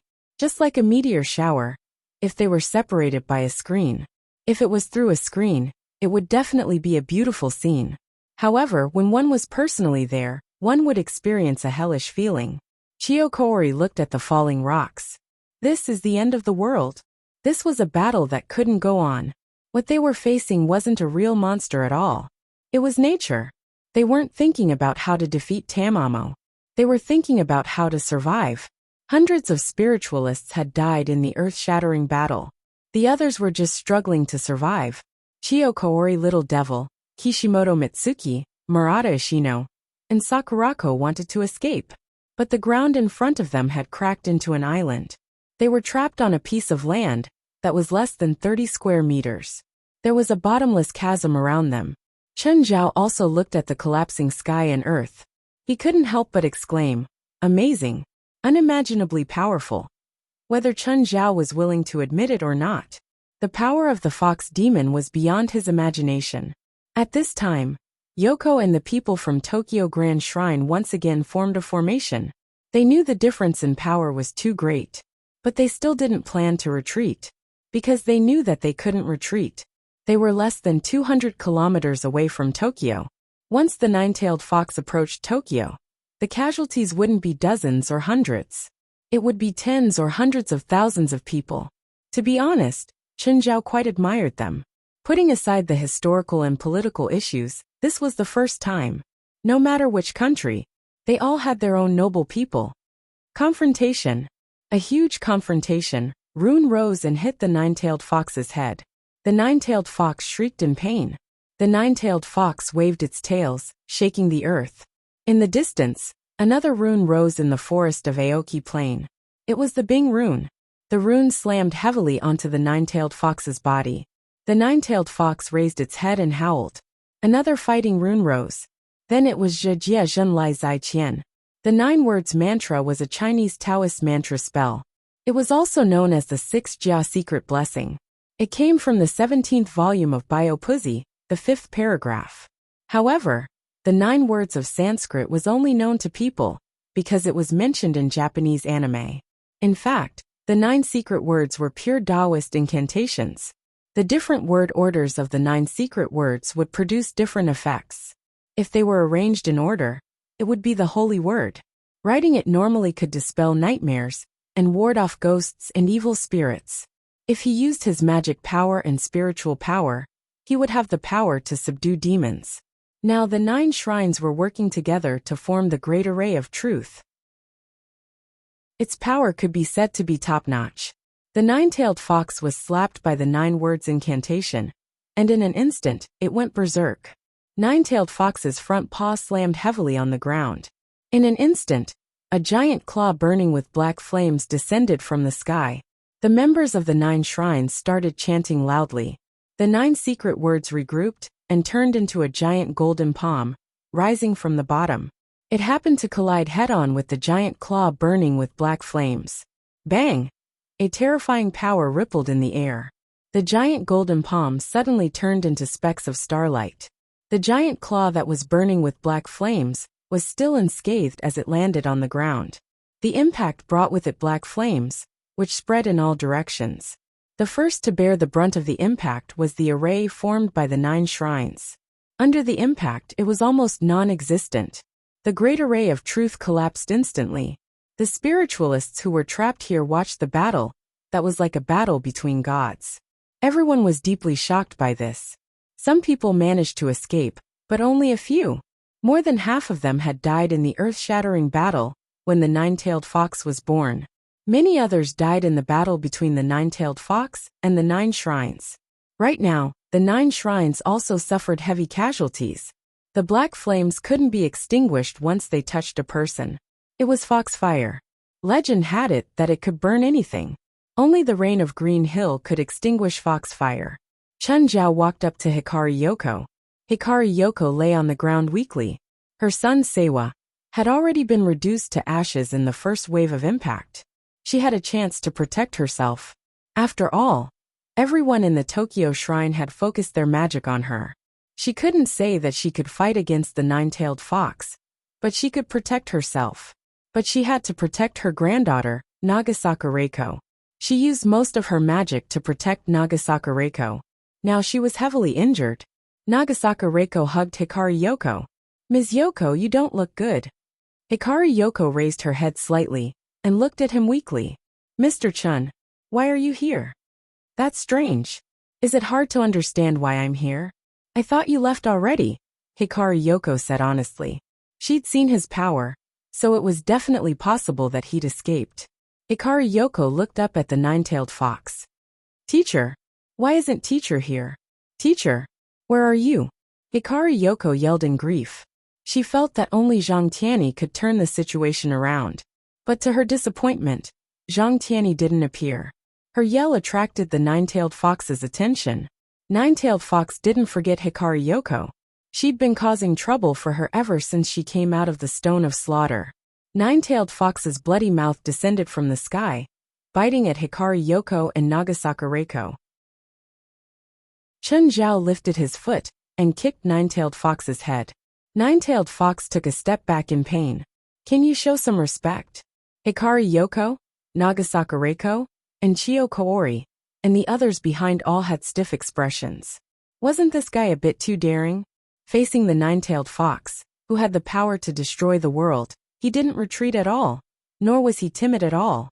Nine-tailed fox lowered her head again and looked at Chun Zhao up close. Chen Zhao just stood there.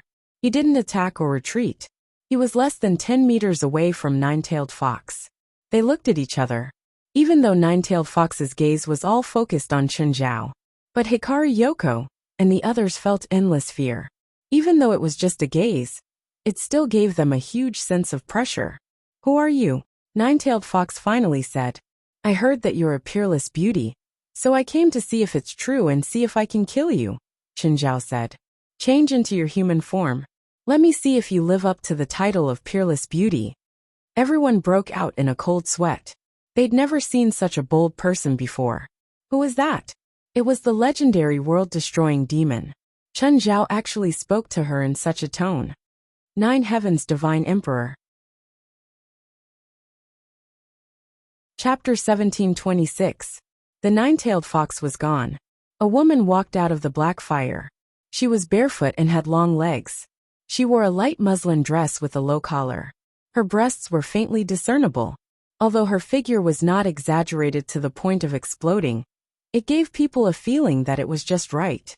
Of course, to use the most popular saying, that pair of long legs could be played for a year.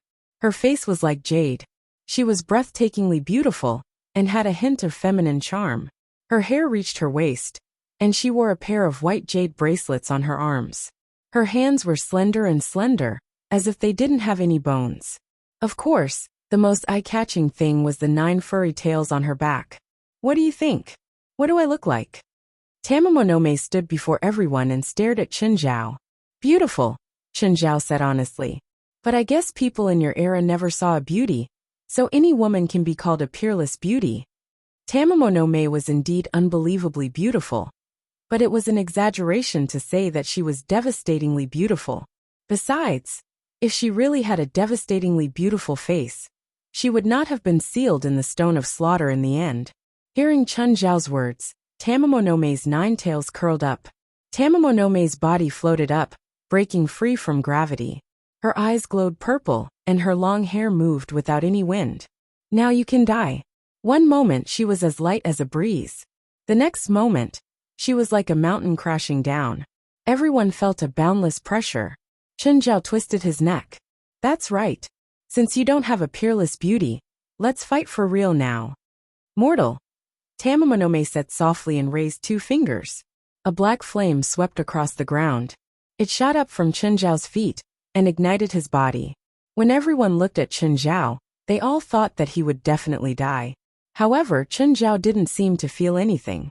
"Let's both show our true abilities. You show your real body, and I show my trump card. This is a meaningless test. Even if we fight until the end of time, we won't be able to decide the winner. I underestimated you, but if you want to force me to show my real body, let's see what you can do."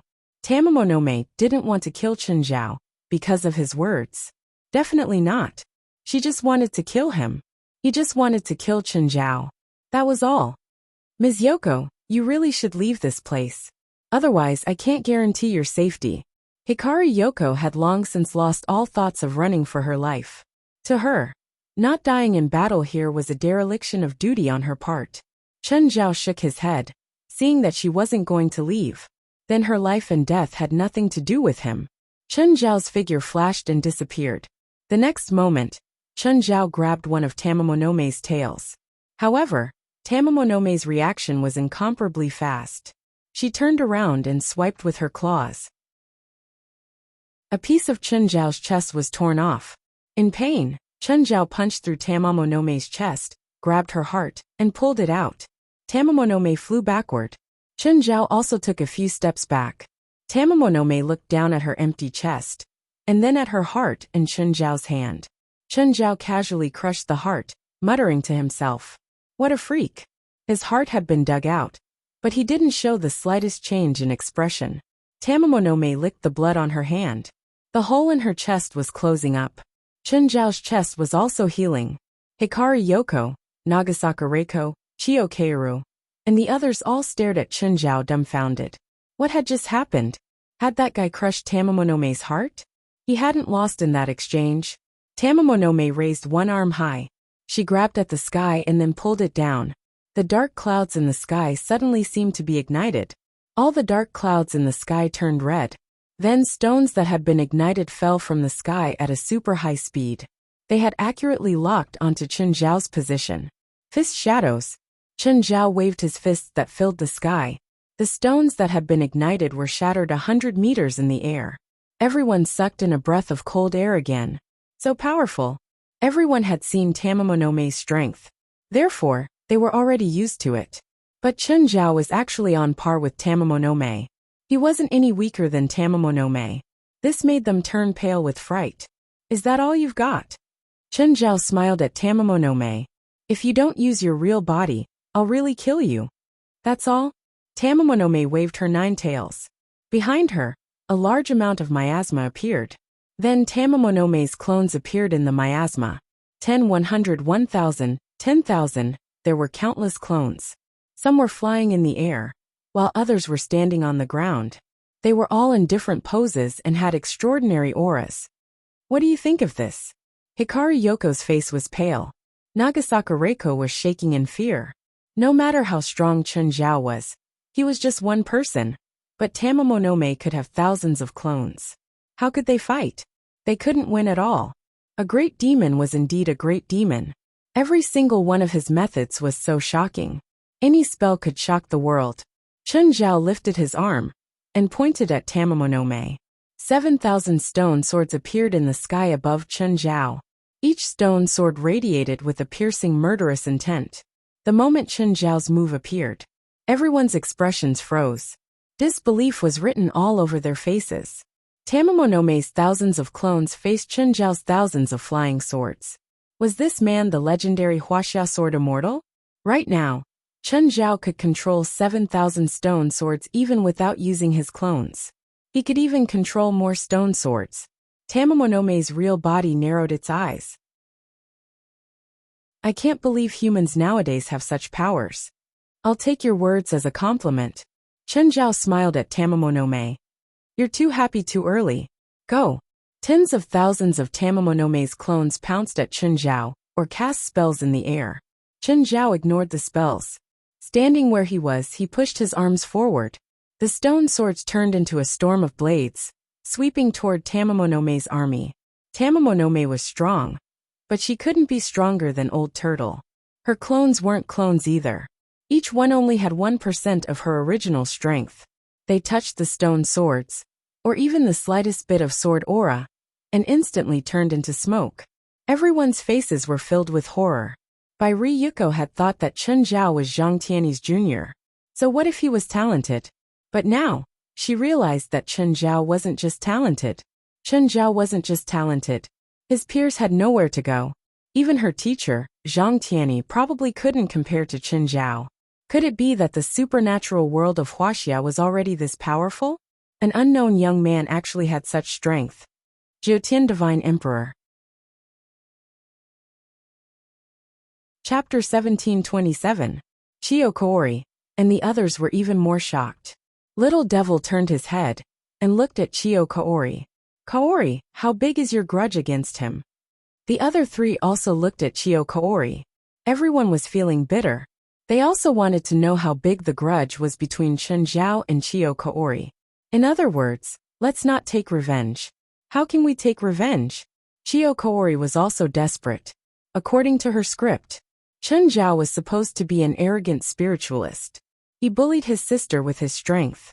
Then, as a genius spiritualist, she would find out and teach Chen Zhao a lesson. She would let him know that his sister wasn't easy to bully. But now, she suddenly realized. This bastard who liked to bully ordinary people and minors was actually the big boss. To be honest, if Chen Zhao and Tamamo continued fighting like this, they would most likely die of boredom. Chen Zhao couldn't kill Tamamo's clones, but they couldn't outlast Chen Zhao's 7,000 flying swords either. Chen Zhao stopped and put away the 7,000 stone swords. Tamamo didn't summon more clones either. Tamamo narrowed her eyes at Chen Zhao. Chen Zhao also stared at Tamamo. Looks like normal methods can't kill you. Tamamo finally confirmed that Chen Zhao was indeed qualified to make her reveal her true form. Instantly, 100 times more demonic aura exploded from Tamamo's body. Tamamo revealed her 9-tailed true form again. Her true form was like a small mountain. Even though she had no aura, she could still bring immense pressure. Chen Zhao turned around and looked at Yoko and the others. Are you sure you're not going to run? Yoko Hikari finally confirmed that this was their last chance. She hadn't run before because she didn't think they had a chance. Now she understood that if they got involved in Chen Zhao and Tamamo's fight, then they would really have no hope. Let's go. Nagasaka Reiko supported Yoko. Chiyo Kaori and the other four were trapped on an isolated rock. They wanted to run, but they couldn't. Chen Zhao glanced at the five. Dark lava shot out instantly, wrapping around Chiyo Tsutomu and the others. Then he tossed them into the crack. At first, the five thought that Chen Zhao was going to deal with them. It wasn't until he landed that he understood Chen Zhao's intentions. The five people looked at each other, and Chiyo Kaori said in a low voice, "Let's go." After a few steps, Chiyo Kaori looked back at Chen Zhao. "Don't die." Chen Zhao also floated up and looked at Tamamo no Mai, who had revealed her true form. Avatar 10,000 techniques returned to 1, Dark Assimilation, Mighty Miracle God, Eye of Power. Chen Zhao had turned into a giant god. Is this your trump card? Tamamo no Mai looked at Chen Zhao. She didn't notice anything amiss. After all, Chen Zhao didn't change much apart from his body shape. His aura didn't grow any stronger. For existences of their level, the transformation of their bodies was nothing. The nine-tailed body suddenly spread open. At the same time, the dark clouds in the sky turned into a huge fox mouth and bit down at Chen Zhao. At this moment, Yoko and the others, who were already 2 kilometers away, felt a chill run down their spines when they saw the terrifying attack behind them. How terrifying! Could that person really be a match for that kind of peerless great demon? Suddenly, he felt a gust of wind behind him. Immediately, the fox mouth formed by the dark clouds was shaken and scattered. Chen Zhao threw a punch and tore a hole in the dark clouds in the sky. But he immediately changed directions and charged at the nine-tailed body at full speed. The yin and yang powers in his body circulated rapidly, bringing even more surging immortal power. 100 meters away from the nine-tailed body, Chen Zhao threw a punch. The punch wasn't green like before. Instead, it was as dazzling as a star, and the punch was as vast as the ocean. Danger! The nine-tailed body almost instinctively avoided the punch.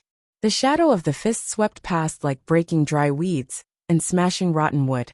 Everything that stood in its way disappeared in an instant.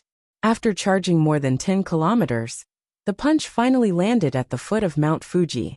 The foot of Mount Fuji collapsed, leaving behind an eternal scar. The nine-tailed body looked back and couldn't help but gasp. Now, she was finally sure that the human before her was at the same level as her. No, in terms of combat ability, Chen Zhao was definitely above her.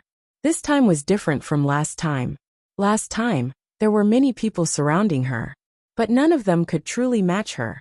In the end, they just barely managed to seal her. But this time, the human before her could really kill her. Chen Zhao's attack missed. He approached the nine-tailed body and followed up with another punch. The nine-tailed body was hit solidly this time. The nine-tailed body's huge body was sent flying. Chen Zhao pressed forward again and threw a punch from above. Boom! The ground was shaking in the fierce battle between the human and the demon. Smoke had already filled the entire forest. Apart from Hakui Yoko and the others, no one knew what was happening in the dust. They could only feel the shockwaves spreading out wave after wave. Some people couldn't dodge in time and were affected by the shockwaves. In the end, there was nothing left of them. Hakui Yoko and the others had already escaped 20 kilometers away. Right now, they were standing on a road that had long been sealed, looking down at the forest of Aoki Plains below.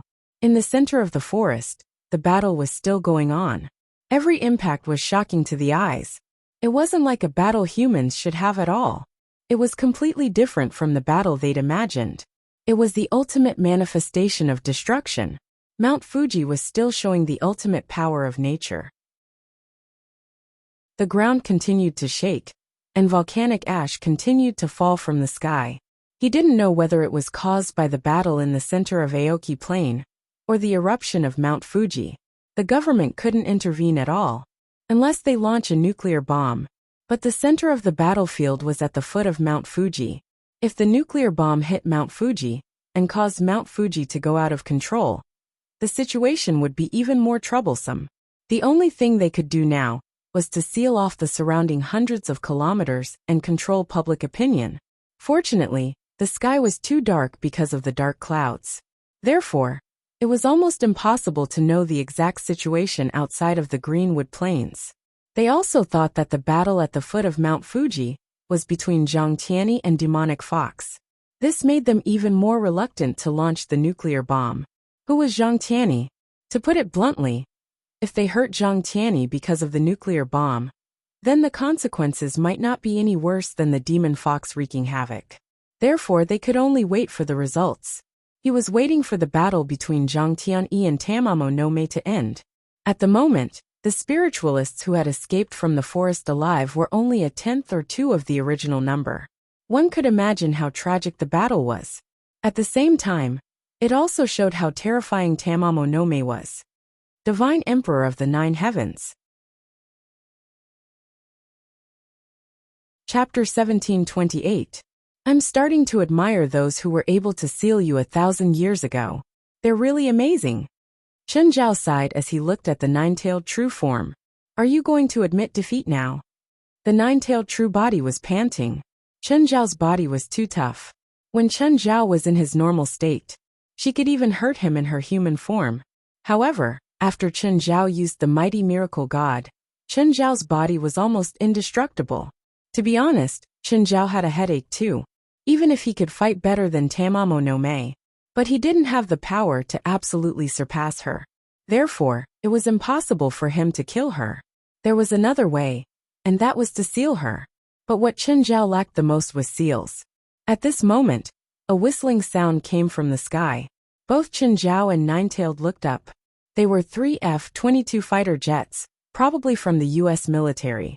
Tamamo no Mae stretched out her claws and clawed at him from a distance of more than 10 kilometers. The dark cloud turned into a giant claw and grabbed the 3 American fighter jets. Boom, boom, boom. Tamamo no Mae looked at him. Do you still want to fight? Let's fight for a while longer, Chen Zhao said honestly. If there's really no other way, we'll go home and find our own mothers. Chen Zhao could only give it a try to live up to the Japanese government's pay. Chen Zhao couldn't really risk his life. Actually, in this battle, Chen Zhao and Tamamo had more or less figured out each other's strength. In terms of destructive power and area of effect attacks, Tamamo no Mae was truly amazing. It was impossible for her to sink Japan. But given enough time, she might really be able to flatten the entire Japan. Of course, if that really happened, a nuclear strike would probably come down. But in terms of single target damage, Tamamo no Mae was much weaker than Chen Zhao. All of Tamamo no Mae's attacks were useless against Chen Zhao's body. That was why Tamamo no Mae was having a headache. He took out the black trident. Tamamo no Mae's hair stood on end. I'm a little tired. Let's fight another day. Tamamo no Mae's figure suddenly turned into a ray of light. His speed was so fast that it made one's hair stand on end. Even Chen Zhao couldn't catch up. Chen Zhao was dumbfounded. Why did he suddenly run? Wait, she's afraid of my weapon? The black trident had been modified by Old Turtle. Other than feeling heavy, Chen Zhao didn't feel anything else. However, he was able to scare Tamamo no Mae away. Could this thing really kill her? Chen Zhao silently put away the black trident. He took out his phone. Hello, Mr. Zhang, it's over. What do you think? He won. Or did you lose? Tamamo no Mae ran away. Ran away. I can't kill her. I used everything I had but couldn't do anything to her. She's almost immortal now. He didn't explain the actual situation. After all, it was better to be cautious. Chen Zhao and Zhang Tianyi weren't that close. Alright, it's not our country's business anyway. After this, I'm even with the Japanese government. Zhang Tianyi didn't care about that. If he could kill them all, that would naturally be the best. Since he couldn't kill it, there was nothing he could do. The next day, the entire world was flooded by a piece of news. Japan's Mount Fuji, which had been asleep for 300 years, erupted. Tokyo was almost submerged in volcanic ash. This disaster also caused a lot of casualties. Of course, under the Japanese government's deliberate push, other news did not have much of an impact. That night, Tamamonome's appearance wasn't completely unknown. But in the end, under the joint efforts of the government and the supernatural world, things seemed to have calmed down a little. This time, the Japanese spirit world had suffered heavy losses. The 9 great shrines suffered the most casualties, and the spiritualists among the people also suffered great losses. However, this was an area where paranormal activity was active. It wasn't that there were a lot of spiritualists left, but that no matter how great the losses were, they could recover their vitality in a short period of time. This was the advantage of being in a supernatural region. The foundation was there, unless everyone was dead. Otherwise, he would be able to recover in a few years, or even a decade. If they were in a supernatural desert like North America, if half of them died, half of the spiritualists would be gone. He might not be able to recover even after a few decades. However, because of the eruption of Mount Fuji, the entire city of Tokyo is now closed. Because of the volcanic ash falling with the rain, as long as they went out, their faces would be covered in dirt. They even had to use a purifier indoors. The most unfortunate thing was that all the airports were grounded. He couldn't leave even if he wanted to. Furthermore, it would be sealed for at least a week. The eruption of Mount Fuji didn't just affect Tokyo. Almost half of Dongying was affected. More than 20 airports were grounded. If Chen Zhao wanted to leave Japan, he had to go to another city. Speaking of which, Tokyo was really a bit chaotic right now. Because all the shops were closed, some lawbreakers began to run rampant. Of course, Chen Zhao didn't plan to return to Los Angeles for now. There was one thing he hadn't done yet.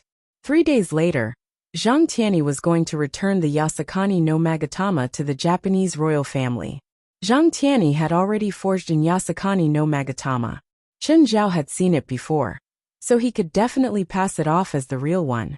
President, Tokyo Grand Witch Yoko from the Grand Shrine is here to visit, West said, running to Chen Zhao. Invite her in, Chen Zhao said. Yoko came with Nagasaka Reiko. Both of them were wearing traditional witch attire. Their attitudes were even more humble and respectful. Mr. Chen, hello. Yoko looked old. It seemed like she'd been under a lot of pressure in the past 2 days. But it was understandable. Her son Seiwa had died. Tokyo Grand Shrine had suffered heavy losses. Nagasaka Reiko wore a white flower on her head, representing her family's funeral. This was similar to the Chinese tradition. Nagasaka Reiko's attitude was also more humble. She even seemed a bit fearful. Hello, Ms. Yoko. How may I help you? I heard from my teacher that Mr. Chen is the president of the Supernatural Organization of North America. Reiko is going to study in Los Angeles this year, so I'd like to ask Mr. Chen to take care of her. Of course, I also hope that you can take her in so she can contribute to the organization. Chen Zhao looked at West. West said, Ms. Yoko, there are already a lot of people in the organization. We don't plan on taking in more people in the short term. Of course, it's our duty to take care of Ms. Yoko. After all, Los Angeles is under our jurisdiction. West's words were very professional. He seemed to be amiable, but in reality, he was saying that they didn't want her. Los Angeles was their territory. If she behaved, everyone would be fine. If she caused trouble, they wouldn't give face to anyone. God King of the 9 Heavens. Chapter 1729. How smart was Hikari Yoko? Back then, she had gone to China by herself. That was still a time of war. China and Japan were like fire and water. Hikari Yoko had relied on her own persistence to make Zhang Tianyi accept her as a student. Now she saw Chen Zhao again. Of course, she couldn't be his student again. But her granddaughter could. The Tokyo Grand Shrine had suffered heavy losses. It would take at least 20 years to recover. And her granddaughter, Nagasaka Reiko, was bound to take over the Tokyo Grand Shrine. If she could have a backer like Chen Zhao, then her position would be very stable. Even though Nagasaka Reiko had a pure bloodline after she died, then the other branches might come to take over. Whether it was the royal family or a shrine like theirs, it was a problem that couldn't be ignored. Just like how she had taken over the position of witch back then. As a woman with a different surname, she had married into the Nagasaka family. She had received difficulties from the other branches of the Nagasaka family. If Zhang Tianyi hadn't been there to support her at the time, she had doubted if she could have persevered.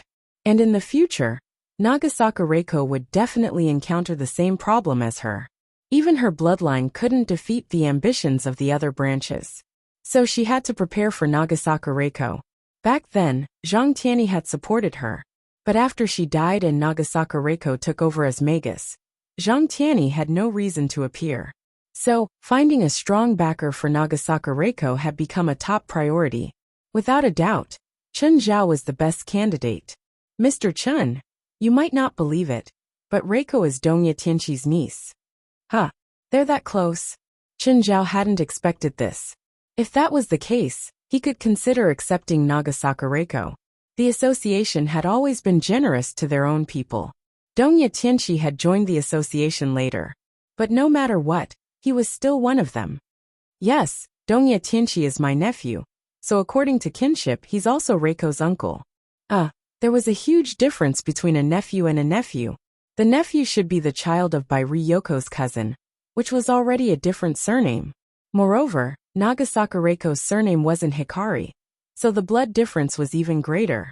Their bloodline was 6 or 7 generations apart. Were they considered relatives? It wouldn't be a problem if the two families were close. But if the two families didn't have any contact with each other, what kind of relatives were they? Of course, Chen Zhao still had to ask for Dongya Tianqi's opinion. West, call Higashino Tianqi over. After all, Higashino Tianqi is Ms. Yoko's nephew. Since Ms. Yoko is here, how can he not pay a visit to his elders? Yes, guild leader. West was actually going over to ask for Dongya Tianqi's opinion. If Dongya Tianqi was willing to be the guide, it would not be a problem for Nagasaka Reiko to join the association. After all, Dongya Tianqi had made contributions to the association. Together, Dongya Tianqi and Jinkira were equivalent to a master blacksmith. It had a very important function in the association. A few minutes later, Dongya Tianqi arrived. When Dongya Tianqi saw Hikari Yoko, he immediately greeted her with the etiquette of a junior. The Japanese were more serious about status and seniority. Of course, Dongya Tianqi's salute was also a show of his attitude. Thank you, Auntie Yoko, for taking care of me in the past. I will always remember it. Don't mention the past. Yoko will be studying in Los Angeles soon. Please take care of her then. Yes, I will. Don't worry, Auntie Yoko. Dongya Tianqi was very respectful toward Hikari Yoko. Then Hikari Yoko and Nagasaka Reiko left. Dongya Tianqi, how is your relationship with your auntie? We don't talk much. But Auntie Yoko helped me introduce a bladesmith 30 years ago, so I am very grateful to her. Actually, she and Dongya Tianqi were not close. They had never even talked to each other. But she knew one thing, and that was if you planted 100 seeds, there would always be one that would sprout. In the past few decades, Dongya Tianqi was not the only person she had helped. Moreover, she had never thought that this seed would sprout one day and return to her. But reality proved that her decision back then was correct. Some favors did not need to be mentioned actively, because the more you didn't mention it, the more the other person would remember it. Hikari Yoko was too good at manipulating people. Actually, there were some things that both Hikari Yoko and Dongya Tianqi understood. After hearing it, Chen Zhao and West also understood. To put it bluntly, Dongya Tianqi owed her a favor. Unless Dongya Tianqi was willing to give up his surname, his family, and even his reputation. Otherwise, he would have to return the favor, even if he did not want to. Actually, it's not a big deal to let the girl called Yoko join the association. It's not like there's no benefit in persuading her, West said. West said, Japan is a supernatural area. This will make it easier for us to come into contact with the supernatural world in Japan. We can also carry out missions and activities, and develop our connections in Japan. Dongya Tianqi is also Japanese, Chen Zhao said. No, he's an American now, West said. He's already immigrated. Actually, Chen Zhao understood this too. Even if Dongya Tianqi had not changed his nationality, his connections in Japan could not compare to those at the Tokyo Grand Shrine. After all, it was a famous shrine in Japan, and had an important position in the Japanese supernatural world. If Nagasaka Reiko joined the association, it would symbolize the alliance between the supernatural organization and the Tokyo Grand Shrine. Even if it was not the alliance, outsiders would not believe it. In terms of benefits, the advantages indeed outweighed the disadvantages.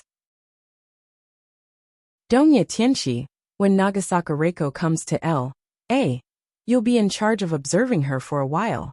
If you think she's okay, you'll be her referral to join the supernatural organization. Hi, President. Donya Tianshi and Yoko Shiranui were old friends, but he also knew who he was loyal to. As long as it did not harm Chen Zhao and the association's interests, he obviously hoped to gain a favor. How's the situation in Tokyo these 2 days? Still chaotic. Not only are there criminals, but monsters are also very active. Any news of Tamamo no Mae? Chen Zhao asked. To be honest, after Tamamo no Mae escaped from the forest of Aoki Plains, it was basically impossible to destroy her. From now on, Tamamo no Mae could fly as high as she wanted.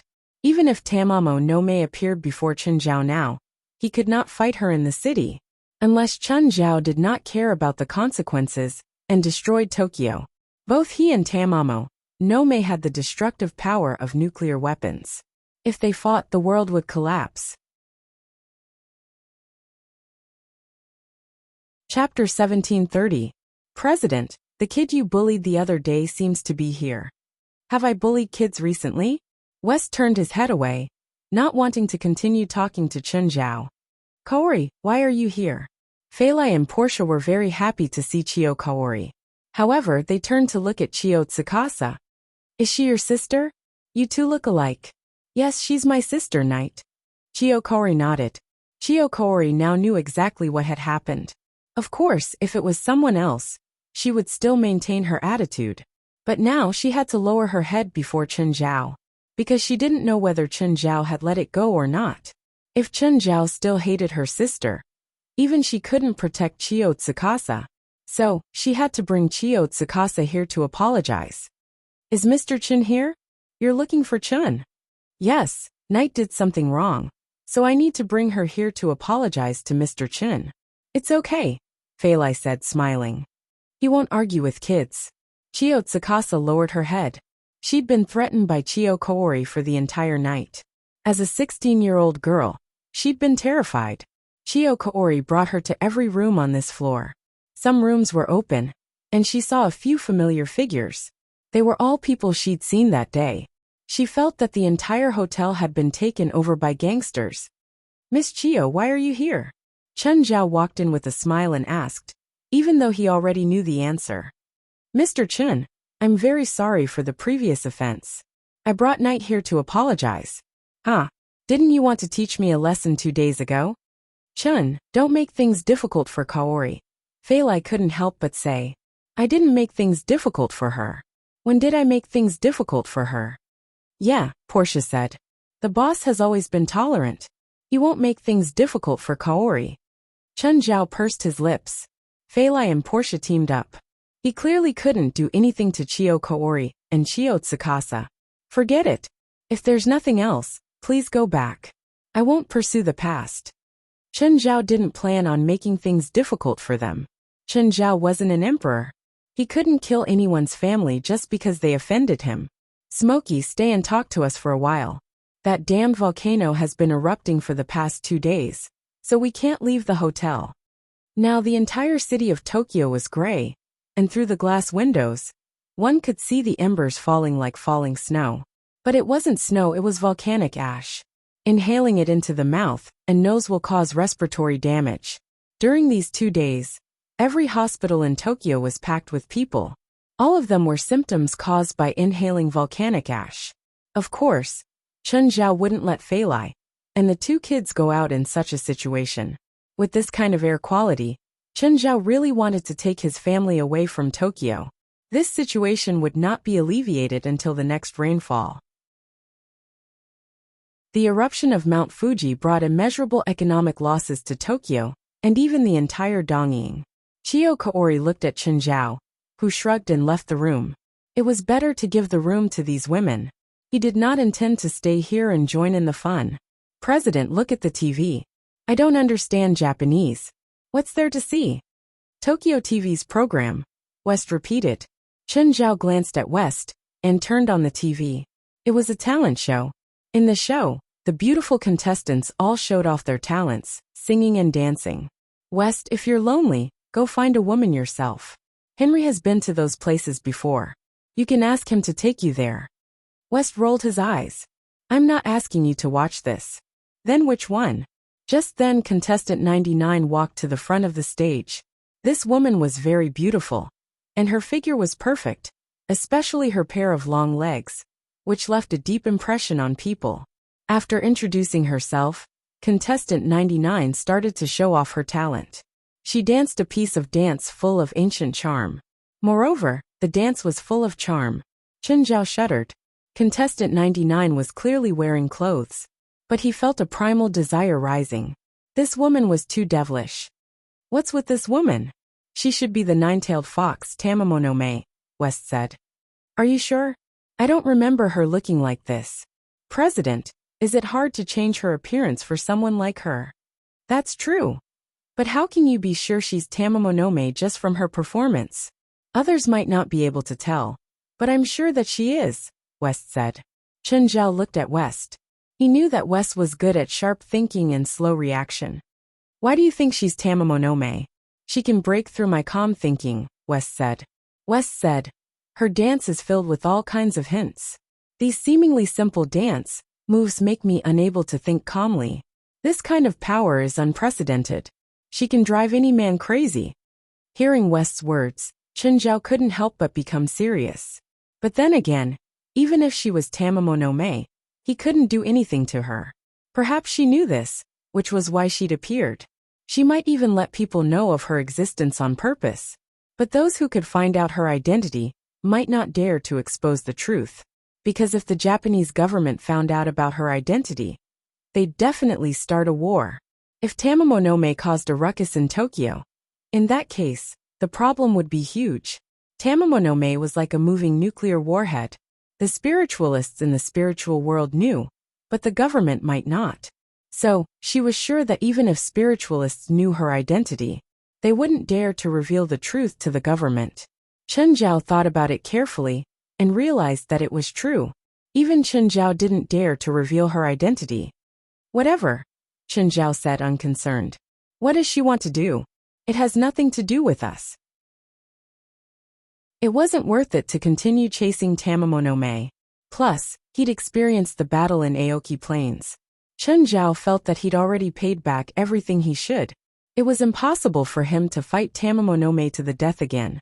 The talent show was recorded and ended with Tamamonome's victory.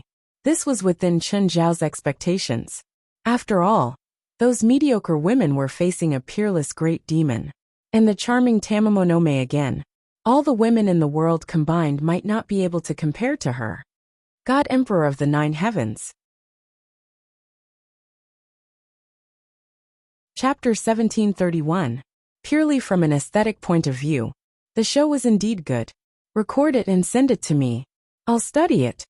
Actually, Chen Zhao didn't think that Tamamo could cause any trouble. Times were different now. If Tamamo wanted to continue doing whatever she wanted, in the end, it would be difficult for them to escape the fate of being destroyed or sealed. In the first round, Chen Zhao and Tamamonome couldn't do anything to each other. But it didn't mean that Tamamo was immortal. Chen Zhao didn't even dare to say that he was immortal. Humans hadn't found a way to kill her yet, but it didn't mean that they couldn't. Plus, humans had ultimate weapons. Chen Zhao estimated that he could withstand the explosion of a nuclear weapon with the equivalent of 10,000 tons of TNT now. But if humans were determined to destroy something, 100,000 tons, 1,000,000 tons, or even 10 million tons were possible. After all, decades ago, the former Russia had created a nuclear weapon with a yield of 100 million tons, Big Ivan. The current level of technology was many times higher than it was a few decades ago. This was no longer a world of monsters. It was ruled by humans. Even if Tamamo was hiding in a crowded city, humans would kill without caring about the casualties. That day in the forest of Greenwood Plains, Tamamo realized that something was wrong, and immediately flew away. This meant that she wasn't a mindless monster. She was smarter than most monsters, and even more intelligent than most humans. So, Chen Zhao didn't think that she would cause a huge commotion. A heavy downpour completely washed the entire Tokyo. Hundreds of thousands of tons of volcanic ash were washed into the sewers. The entire city looked brand new. The citizens and tourists who had been suppressed for almost a week finally released their strong desire to shop. All the malls, supermarkets, restaurants, and even bars were filled with people. People enjoyed shopping like crazy, as if they were celebrating a festival. Zhang Tianyi strolled in the Japanese palace, the East Imperial Garden. This was the modern royal residence. A royal servant followed beside Zhang Tianyi. The outer area of the Imperial Garden was for tourists. However, the inner area wasn't open to the public. Just then, a man in hunting clothes walked out. The man's makeup was slightly feminine. He held a folding fan in his hand. He was a member of the royal family Minamiya. In Japan, the Minamiya and the Abe family were known as the two heroes of Japan. They had both risen during the Heian era and had been worshipped by the royal family for generations. Greetings, celestial teacher Zhang. Minamiya had a high status, but he couldn't be arrogant before Zhang Tianyi. Of course, even though Zhang Tianyi had a high status, the current emperor of Japan wouldn't see him.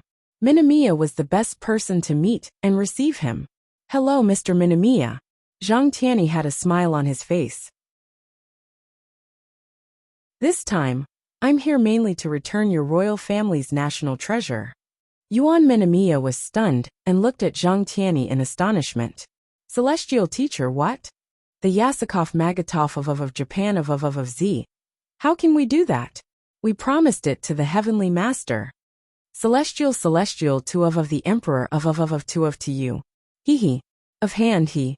Genamiya was obviously happy that the Yasukov Magatov of the emperor had returned to the emperor. Of course, he still had to make excuses on the surface. Genamiya opened the brocade box. Seeing the Yasukov Magatov inside, he was even more assured. If Zhang Tianyi didn't return the Yasukov Magatov, he might have to wait for a few more years. After Zhang Tianyi reached the end of his life, he could ask for it back through political means. Just then, a wave of demonic aura spread over. Zhang Tianyi and Genamiya's expressions changed drastically. Zhang Tianyi looked at Genamiya. Where did the demonic aura come from? Genamiya's face was also filled with astonishment. This was the imperial palace, where the royal family lived. It was impossible for a monster to come in. Just then, a figure flashed past at an extremely fast speed. Oh no! Zhang Tianyi slapped out. The figure was sent flying. A strange look flashed across Zhang Tianyi's eyes. It wasn't Chen Zhao. It was a fox demon, a white fox. Then, 9 more foxes jumped out. They surrounded Zhang Tianyi and Genamiya. A woman flew through the air. Of course, it was Tamamo no Mei.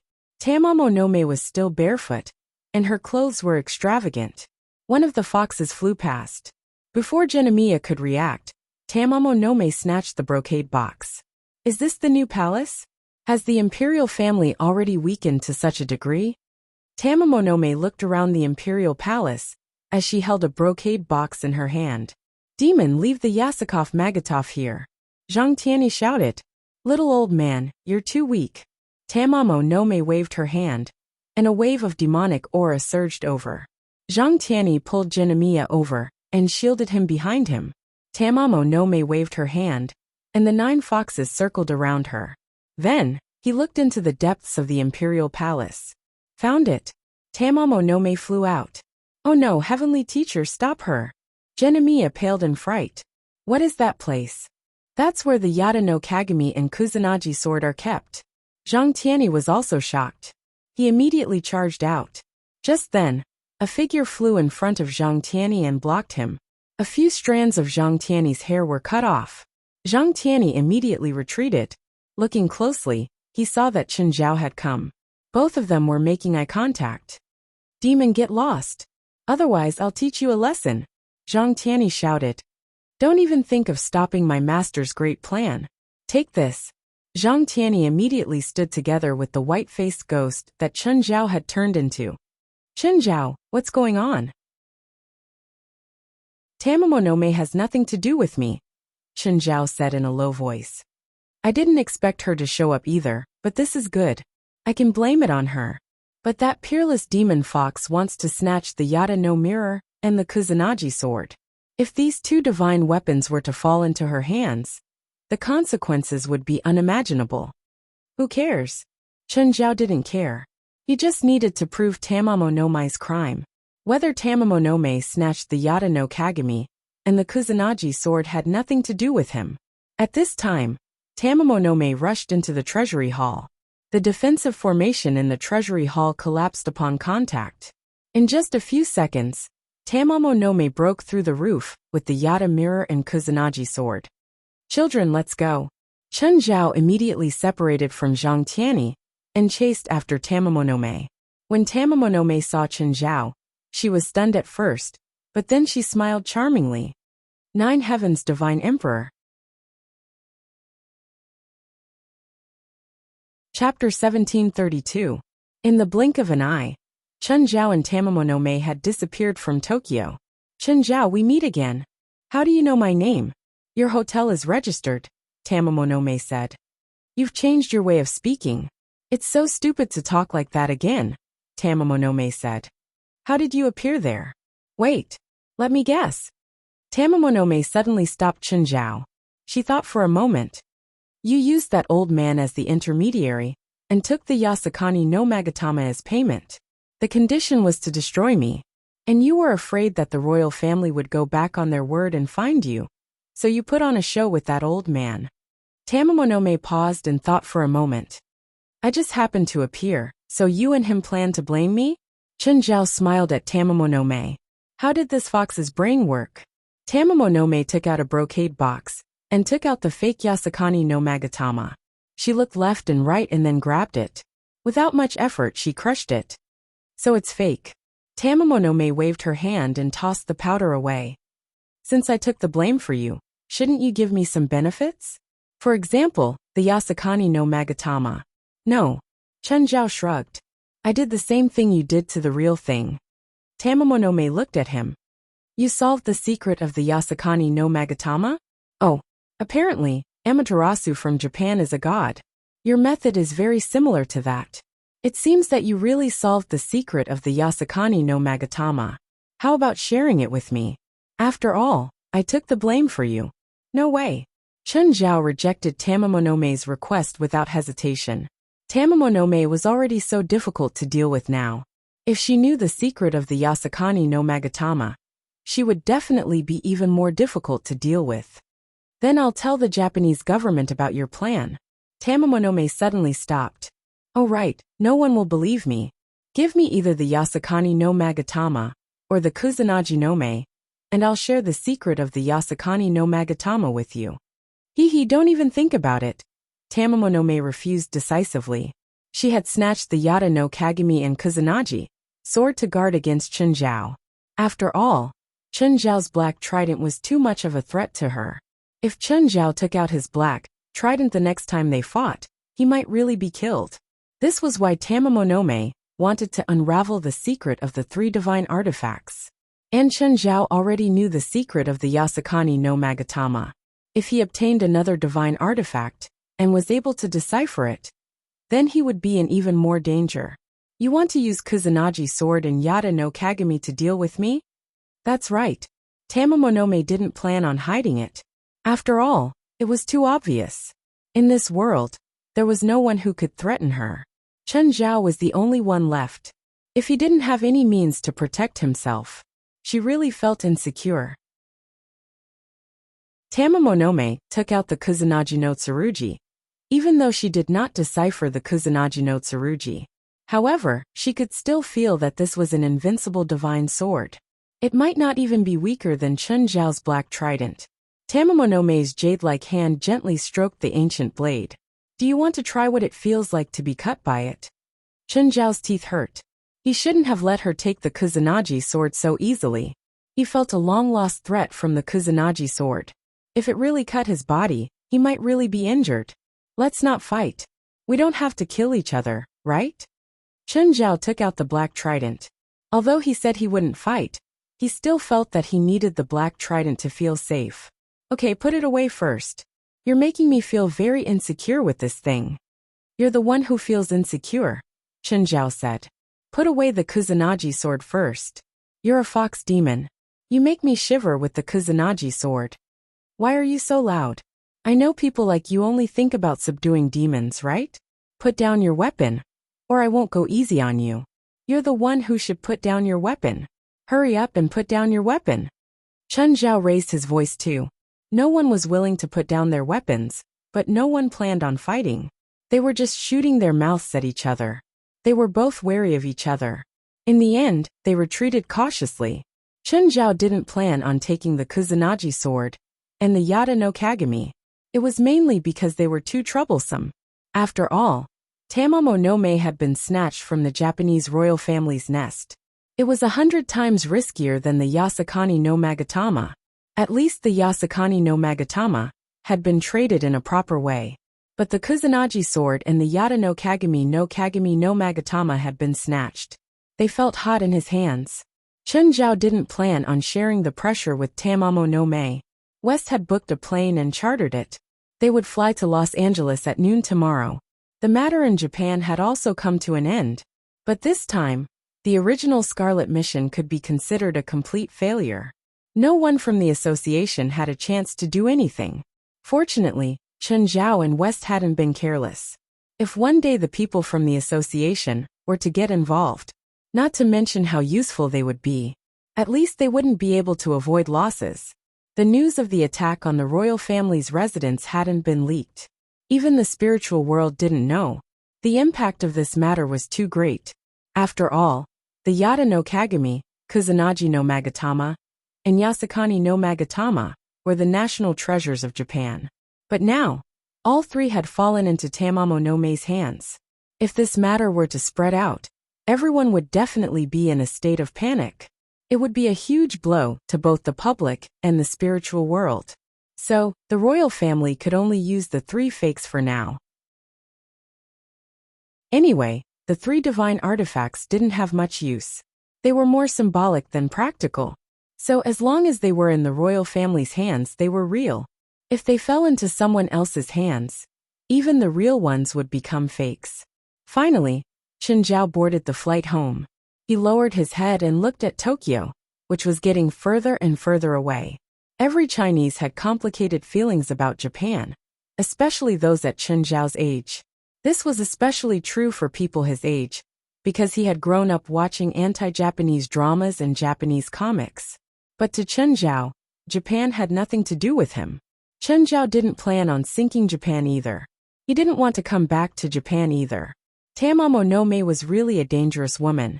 Whether it was her power, her intelligence, or the divine weapon in her hand, Chen Zhao felt a sense of danger.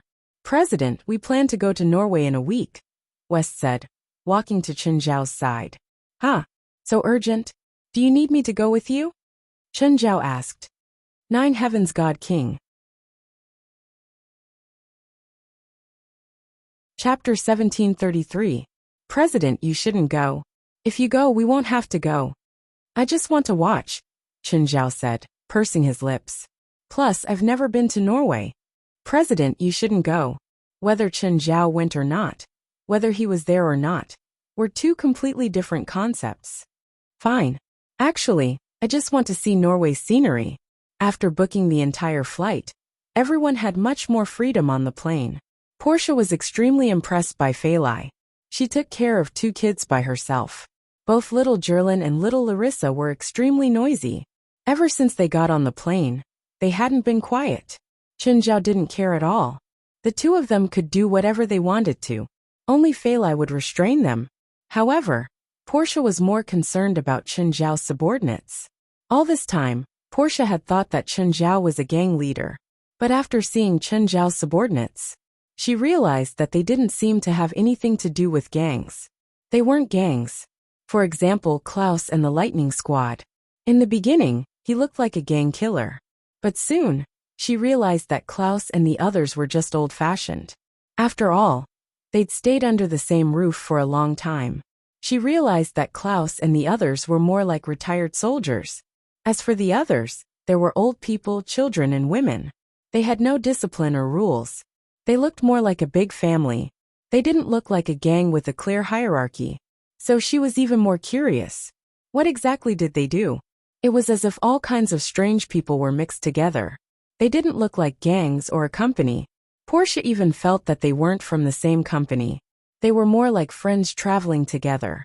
But she'd seen Chen Zhao, West, and a few others discussing something in the house. They were indeed showing the attitude of subordinates. West, what do you think about getting a plane? Chen Zhao asked. We have so many people. If we want to get a plane, it can't be small. President, do you want to buy it yourself or the association? West asked. I can pay too. I've made a lot of money recently, Chen Zhao said. But where do we keep the plane? Is it stored at the airport? I do have a way to get the construction permit for a civil airport, but even the construction of the lowest grade airport requires a lot of money. Don't think that an airport is just a runway and a parking apron. The runway of the airport was not an ordinary road. Even the road conditions of the expressway could not be compared to it. If a medium or large aircraft were to land and take off on an ordinary plane, it would directly cause an accident. Regardless of whether the plane was taking off or landing, the weight and speed of the plane would create a huge pressure. Ordinary roads simply couldn't withstand this kind of pressure, and the final result was damage to the road. Once the road was damaged, the debris or potholes would directly cause the plane's tires to burst. At that time, the control of the plane would be lost, and the final result would be the destruction of the plane and the deaths of the passengers. Therefore, the cost of building a runway was tens, or even hundreds of times that of a normal road.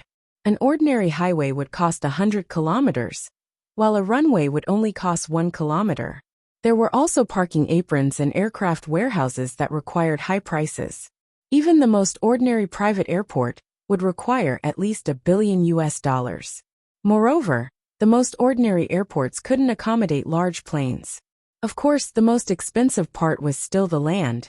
However, the land problem was the easiest for Chen Zhao and the supernatural organization to solve. The supernatural organization's headquarters was large enough to build a private airport. Do an estimate and see how much it'll cost if I want to build a private airport. Okay. West saw that Chen Zhao had made up his mind, so he didn't stop him. But we're not professionals in building a private airport. I don't know how much it'll cost. President, don't you know an engineering company? Ask them. He knew Chen Zhao's assets quite well. This was because of the high return rate of Dashan beer. Last month, Dashan beer's production had increased. This caused the value of Dashan beer, and even Chen Zhao's assets to skyrocket. At the same time, Chen Zhao's monthly income even exceeded $80 million. Therefore, it wasn't a problem to build a private airport and buy a private plane. The organization didn't have that much money, but it was also a good thing for Chen Zhao to have a private plane and airport. They needed a plane, so Chen Zhao couldn't say no. That's true. Chen Zhao nodded. Chen Zhao found Felwood Cisco's number. Hello, Mr. Felwood. Hello, Mr. Chen. Do you want to ask about the progress of the Mirror Lake project? No, I want to ask if your engineering company has the ability to build a private airport? Chen Zhao asked. Chen Zhao wasn't asking if they had the ability, but if they had the ability. He wasn't sure if there were any technical difficulties in building an airport. Mr. Chen, you want to build a private airport? Yes, I plan to buy 1 or 2 private planes. They should be medium or large ones. But it's too troublesome to store them in a civil airport, so I plan to build a private airport in my territory. That's why I'm asking if you have the ability. Yes. Felwood Cisco realized that his company didn't want any clients. He only needed Chen Zhao as a client. In the past 2 years, how many projects had Chen Zhao provided him? It was already over $100 million, right? Chen Zhao's wealth had also exceeded his imagination. There aren't any technical difficulties? Mr. Chen, there aren't any technical difficulties in building an airport, Felwood Cisco explained patiently. However, the runway isn't made of regular concrete. It's a special high-strength cement. Most of the money for building an airport is spent on this cement. Building an airport. This was building an airport. Even a small airport was a huge project for his company. Give me a budget, Chen Zhao said. I'll evaluate it. Okay, Mr. Chen. Felwood suppressed his excitement. Oh, don't be careless with the Mirror Lake project. Build it as you should. There's no need to rush. The earliest construction for the private airport will start next year. There were only 2 months left until the new year. Even if they decided to build a private airport, it would take at least a few months of preparation. 9 Heavens Divine Emperor. Chapter 1734. I'm finally in Los Angeles. Chen Zhao let out a long sigh. This journey was so tiring. When Chen Zhao walked out of the exit, he saw Vestana and the others. He immediately went up to greet them. Ms. Vestana, how are you? When Vestana saw Chen Zhao, she couldn't help but raise an eyebrow. This guy really didn't die. Well, with his strength it wasn't strange. Chen Zhao glanced at the dozen people behind Vestana. Looks like you're missing a lot of people. Did you inhale too much volcanic ash? Chen Zhao teased. Because they'd lost more than a dozen people. The psionic team had been in grief and anger. Now they saw Chen Zhao come up to pick a fight. Everyone felt like they were about to be swallowed by anger. Mr. Chen, don't you think it's too much to say that now? Vestana was also angry. It wasn't a surprise that the mission had failed. After all, Vestana's original plan was to bring them here to see the world. Always moving around in North America had limited their horizons and strength. So the original plan was to make them suffer some setbacks. Even if there were casualties, it was still part of the plan. In the end, their horizons had indeed broadened. But they were also frightened. Tamamo no Me's appearance had the power to destroy the world. It made them truly understand the difference between the strong and the weak. Even the most arrogant tank, and the others had wet their pants in fear. Tamamo no Me's power had exceeded their understanding. But Tamamo no Me hadn't targeted them at all.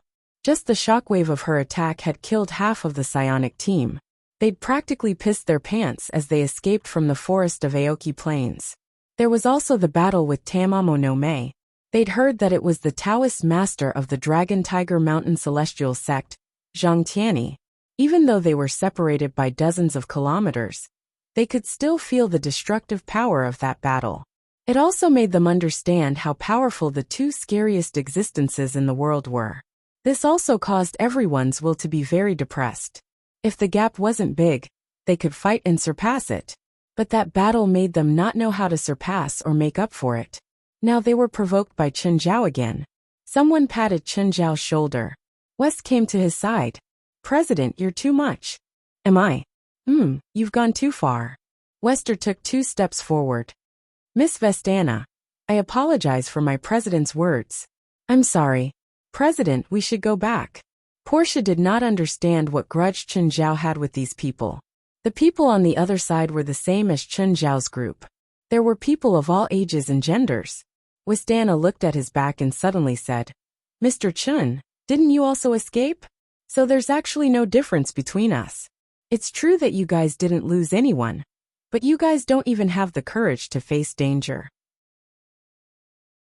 In the end, don't you, the guild leader, still have to come out personally? Needless to say, Vestana's words had indeed provoked the members of the supernatural organization. None of them wanted to accept that. But they really didn't go. Because Chen Zhao had stopped them. Portia was even more curious now. Escaped? Where did Chen Zhao escape from? From the woman's tone. They seemed to have gone somewhere before and escaped together. Because I'm smarter than you. At least I won't send my subordinates to their deaths. Chen Zhao looked back at Vestana. Chen Zhao would not let his subordinates take the risk, even though he knew it was dangerous. It was fine to cultivate their courage and battle awareness. But he did not have to sacrifice some people to cultivate the courage of the rest. Ms. Vestana, Sam Mira said in a low voice. Are you just going to let us endure other people's provocations? When you're not strong enough, you should learn to swallow your anger, Vestana said. Sometimes challenging the strong is also a part of cultivation, Sam Mira said. When I think you are qualified to challenge that person, I won't stop you. But before that, you'd better control your temper. If you fail the challenge, you'll only humiliate us even more, Vestana said. Then when do we need to? I have my plan, Vestana said. Vestana's heart was heavy. Everyone had their own thoughts. She could not forcefully combine everyone's thoughts. She could only manage and barely control them. She did not have enough power to suppress everyone in the psionic team. This meant that she was not as strict as Chen Zhao was with the supernatural organization. Vestana's eyes sparkled. Of course she had her plan. But to complete it successfully, she needed the psionic team's cooperation. Of course, there were also people who cooperated. For example, Britz was someone she had chosen to cooperate with her. Britz was strong enough. However, it wasn't to the point where it could completely suppress everyone else. Sometimes Vestana really envied Chen Zhao. He was strong enough, and he was the one being chased. He was like the rabbit in the tortoise and the rabbit race. She was the tortoise chasing after the rabbit. She could only chase after the rabbit tirelessly. She did not even know if she had the chance to catch up to the rabbit. But she also did not know if she had the chance to catch up to the rabbit. She knew how strong Chen Zhao was, so she restrained herself every time he provoked her. President, that girl called Vestana is not simple. Huh? How is she not simple? She's an ordinary girl, but there are traces of some secret technique on her. What secret technique? A technique that allows one to obtain magic power. Normal people can obtain magic power through secret techniques? Of course not under normal circumstances, but as long as you're willing to pay a price, it's possible. Is it a heavy price? These spells are called secret techniques because there's an unbearable, or even unacceptable price. That's why the user doesn't dare to publicize it. Oh, you can tell? She looks no different from a normal person, but I saw the rune on her hand. It should be some kind of Chinese spell. Chinese? Yes, Huaxia is the most active region in the supernatural world. Moreover, it has the most flourishing metaphysical sections. Moreover, they're completely different from the mystical sects in the West. For example, most of the sects in Japan have inherited the teachings of Huaxia. And that's how they've become the most active region in the supernatural world.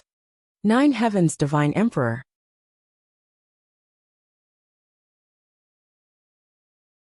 Chapter 1735.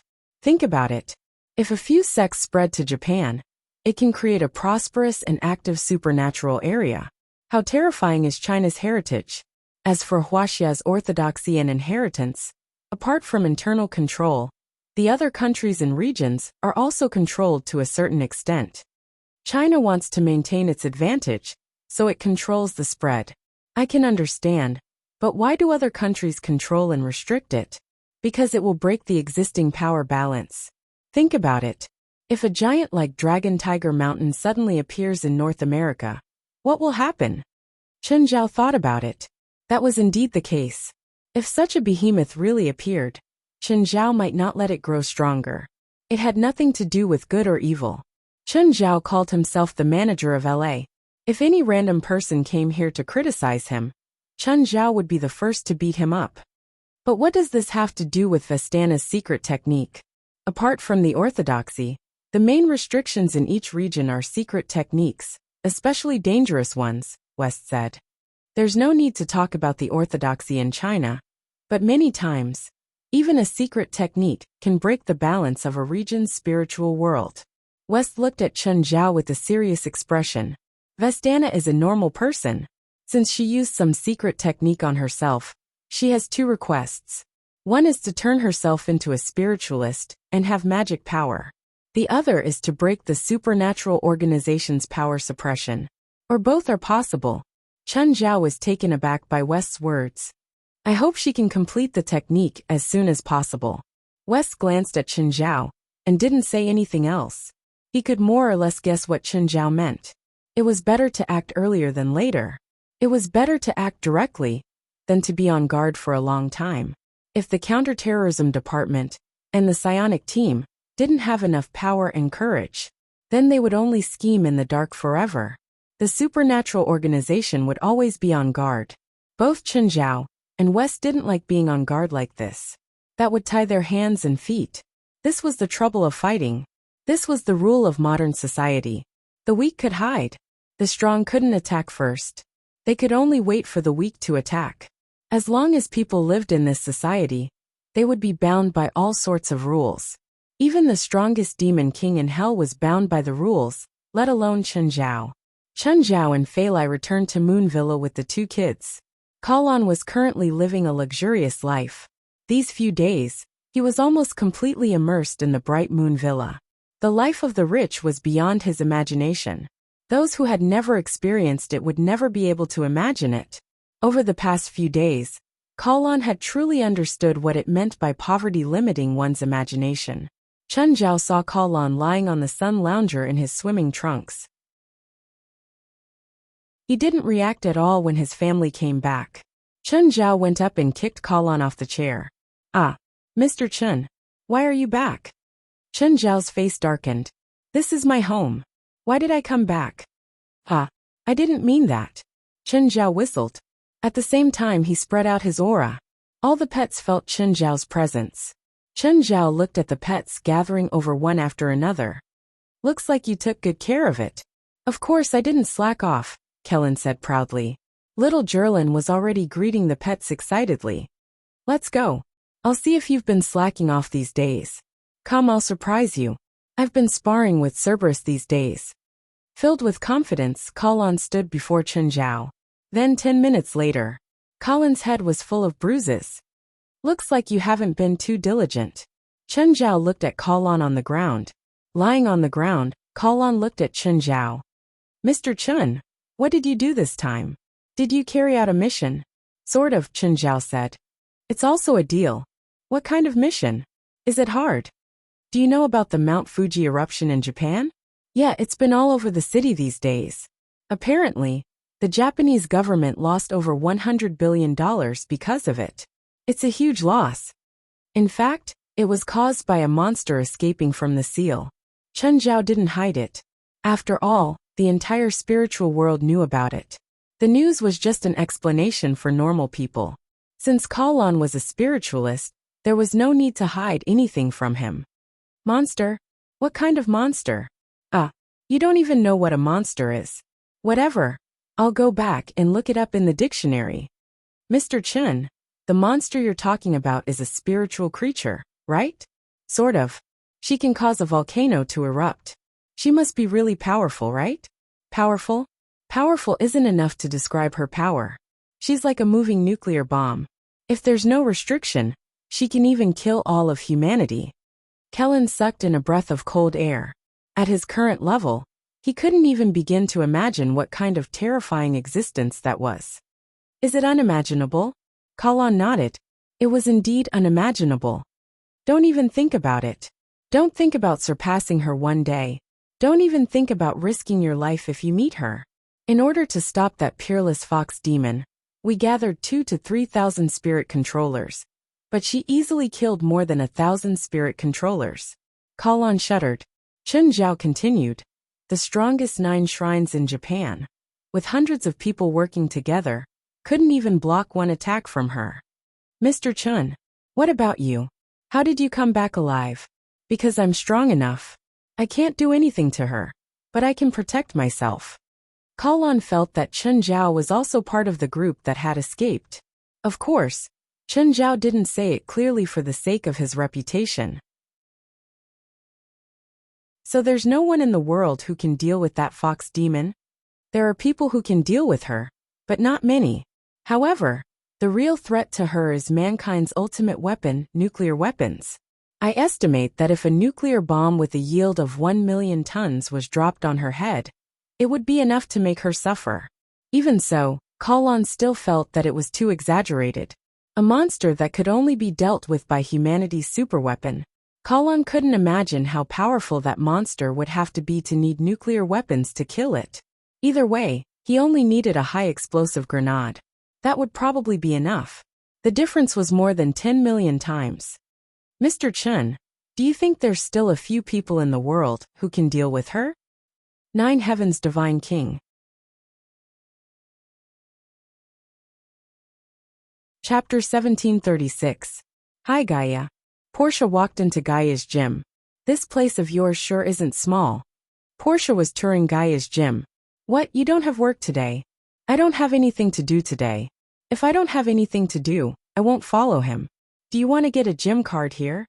Can you give it to me for free because of our relationship? Actually, we're not that close. Gaia smiled at Portia. In the end, Portia didn't get a gym card here. She had plenty of time, but it wasn't fixed. Hello, are you Mr. Chen's assistant? Yes, I am. May I know who you are? I'm Felwood Cisco from a construction company. I'm sending you a document. Please pass it to Mr. Chen. Okay. After hanging up, Portia looked at Gaia. I have a job again. Okay. Remember to come here next time. If you're willing to give me a gym card for free, I'll be happy to come here. Ever since Portia returned to L.A., she didn't dare to spend money casually anymore. She did some calculations and realized that she'd spent at least $200,000 in Japan. Apart from paying off her credit card, she also owed Chen Zhao a huge sum of $150,000. Portia didn't dare to spend a single cent recklessly. As for her current job, if she dared to do it carelessly, Chen Zhao would probably make her corpse strewn on the streets tomorrow. Portia opened the document. It was a price list, a private airport construction evaluation report, and a budget.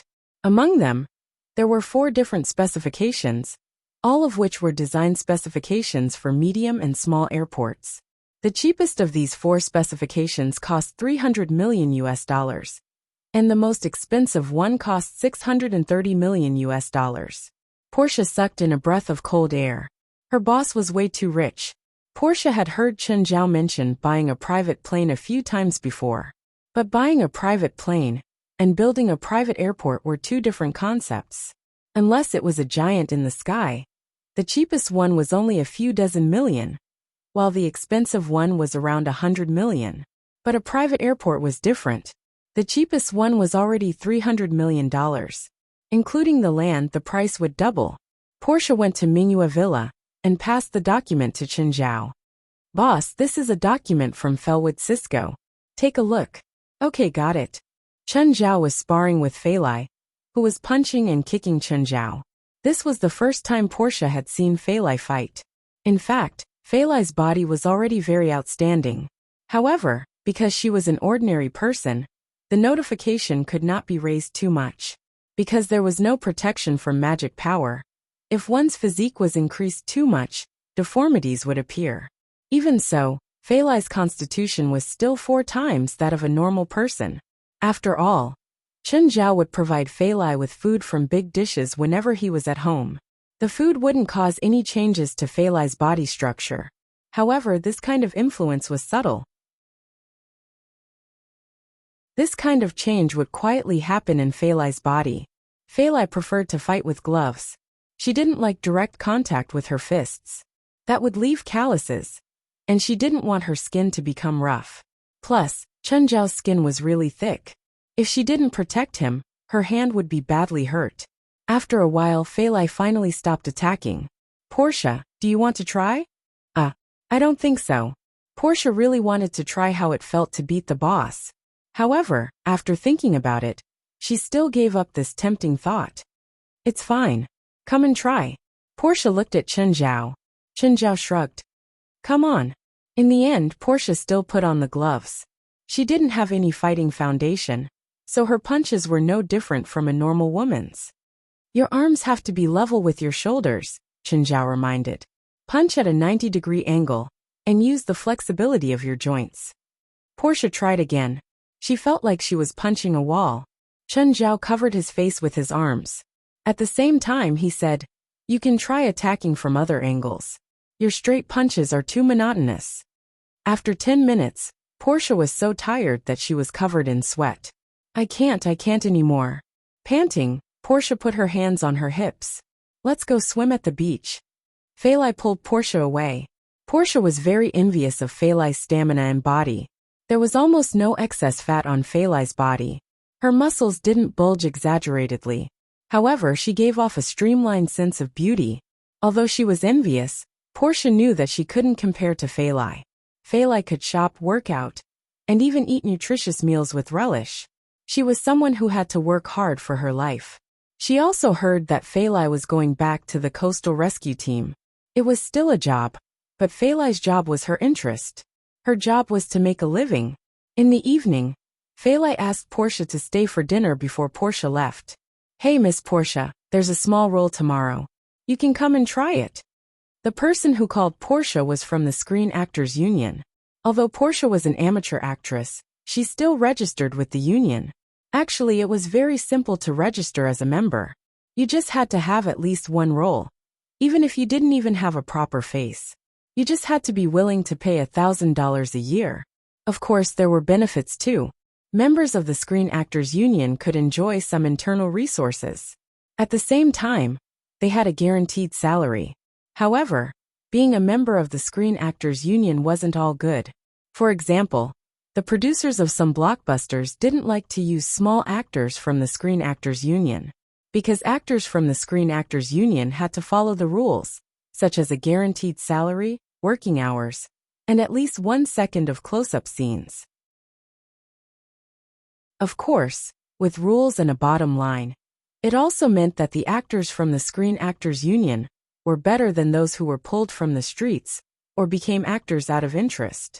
When Portia heard the news, she was overjoyed. She already started to imagine what her new role would be like. How long the close-up scenes would be, whether there would be any lines, whether it would be a big production, and so on. In fact, it was this kind of dream and fantasy that supported most actors who weren't famous clenched their teeth and persevered.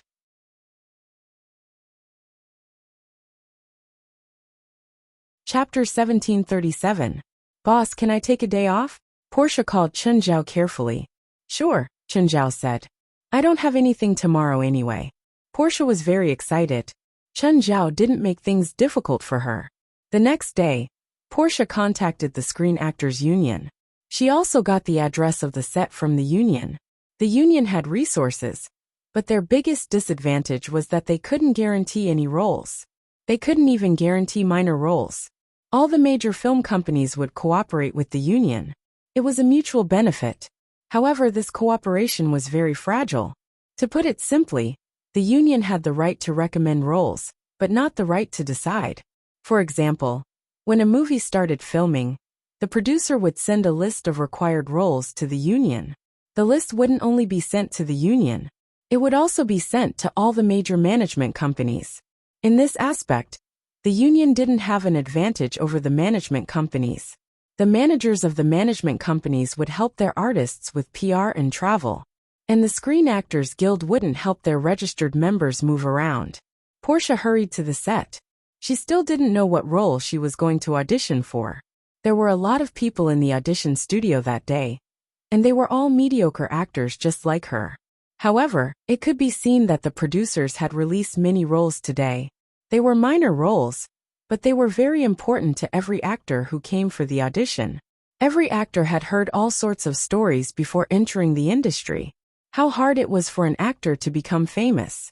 How he started from a young age, and finally became famous. This story was common in the entertainment industry all over the world. Of course, it was also the truth. However, it was still a minority. In fact, most of the famous actors were. Their first role might be a role with a close-up and a line. Only a small number of people with no foundation could become successful and famous in the end. However, most actors who could enter Hollywood had the mentality that it was either success or death. They knew that their chances of winning were very low, but they still kept going. They lived in the slums and worked 3 jobs every day. However, as long as there was a role, they'd spend half a year's salary on clothes and makeup. They'd work hard for a role that a dozen, or even dozens of people were fighting for.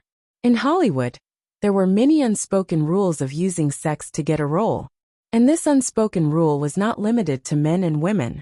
Portia got her script and the requirements for the role. Her script only had 1 sentence, but there was a close-up shot. For an extra like her, getting 1 line and a close-up was already a great stroke of luck. For today's audition, Portia had specially put on the clothes and shoes she had bought in Japan's Ginza. She was lucky today, because she felt that she fit the role. The ones auditioning were the casting director and a camera director. Both of them were assistant directors. The 2 of them set up a platform in front of them. Then the actors went up one by one, did a performance and read their lines. The process was very fast, and each person had less than 30 seconds to perform. Both of them replied in unison. Thank you for your cooperation. Please go back and wait for further notice. Portia, you look so beautiful today. At this moment, a blonde walked over and greeted Portia. Elisa. Portia turned to look at the woman. Angelisa, like Portia, was an extra. They had arrived in Los Angeles at almost the same time, and had been roommates at some point in time. However, the difference between them was that Elisa already had a management company. Portia, on the other hand, was still a lonely ghost. Compared to a year ago, Elisa seemed even prettier. She seemed to have done some minor surgery. From a woman's point of view, Portia could still tell which minor surgeries Elisa had done. It seemed that she had made some money in the past year. Portia wanted to do some minor surgery too. She had always felt that her jawbone was a bit big. She wanted to make it smaller, so that she would look more feminine. However, the surgery was not cheap. It would cost at least $8,000. Your dress doesn't look cheap. Elisa tugged at Portia's clothes. Her behavior was a bit rude, and seemed very impolite. Portia pulled back her clothes. Elisa covered her mouth and chuckled. Your taste is still so bad. You should ask me to be your advisor. I can give you the right guidance. Portia's face darkened. Don't touch my clothes. You might not be able to afford it. Do you know that this dress looks really old-fashioned on you? In Hollywood, there were no real friendships between women, even for actresses who had yet to become famous. Back then, when they were competing for the same role, Elisa set the alarm in Portia's room 2 hours late, and cut the clothes she prepared. In the end, Portia naturally missed out on the role, while Elisa managed to snatch the role. Their friendship and roommate relationship ended there. Portia turned to leave. Elisa looked at Portia's back. Although she said that Portia had poor taste in clothes. In fact, Portia's dress was very expensive. It matched Portia's temperament very well. It was fashionable and sexy. Moreover, they were auditioning for the same role today. Moreover, the role was set to be a fashionable woman. Therefore, Portia's appearance made Elisa feel threatened. Elisa went up and probably kicked Portia's high heels with her toes. Ouch! Portia immediately lost her balance, and sat heavily on the ground. The heels of her high heels broke. At the same time, the tightly fitting dress also split due to the movement. Portia, are you okay? Elisa pretended to help Portia. Portia didn't know that it was Elisa's trick. As soon as she got up, she heard a tearing sound. It turned out that Elisa had deliberately stepped on the corner of Portia's dress. In an instant, half of Portia's clothes were torn. The originally sexy and dignified dress now made her look like a beggar. Haha! Laughter came from the audition studio. Portia covered her face and fled the scene. In fact, both the two assistant directors and the actors auditioning knew what had happened. And this kind of thing happened too many times in the audition studio. So many that they were already numb to it. However, they wouldn't feel sympathy for the actress who was schemed against. They could only say that she didn't have the mentality of a real actress. Jiutian Shen Huang, you're tuning in to the Dreamy Chapters YouTube channel. We're so grateful for your support. And don't forget to subscribe to join us on this incredible journey through captivating stories. Your generosity through donations truly makes a world of difference, as it's the primary source of revenue that allows me to expand and enhance this channel for you. Thank you from the bottom of my heart for being a part of this adventure.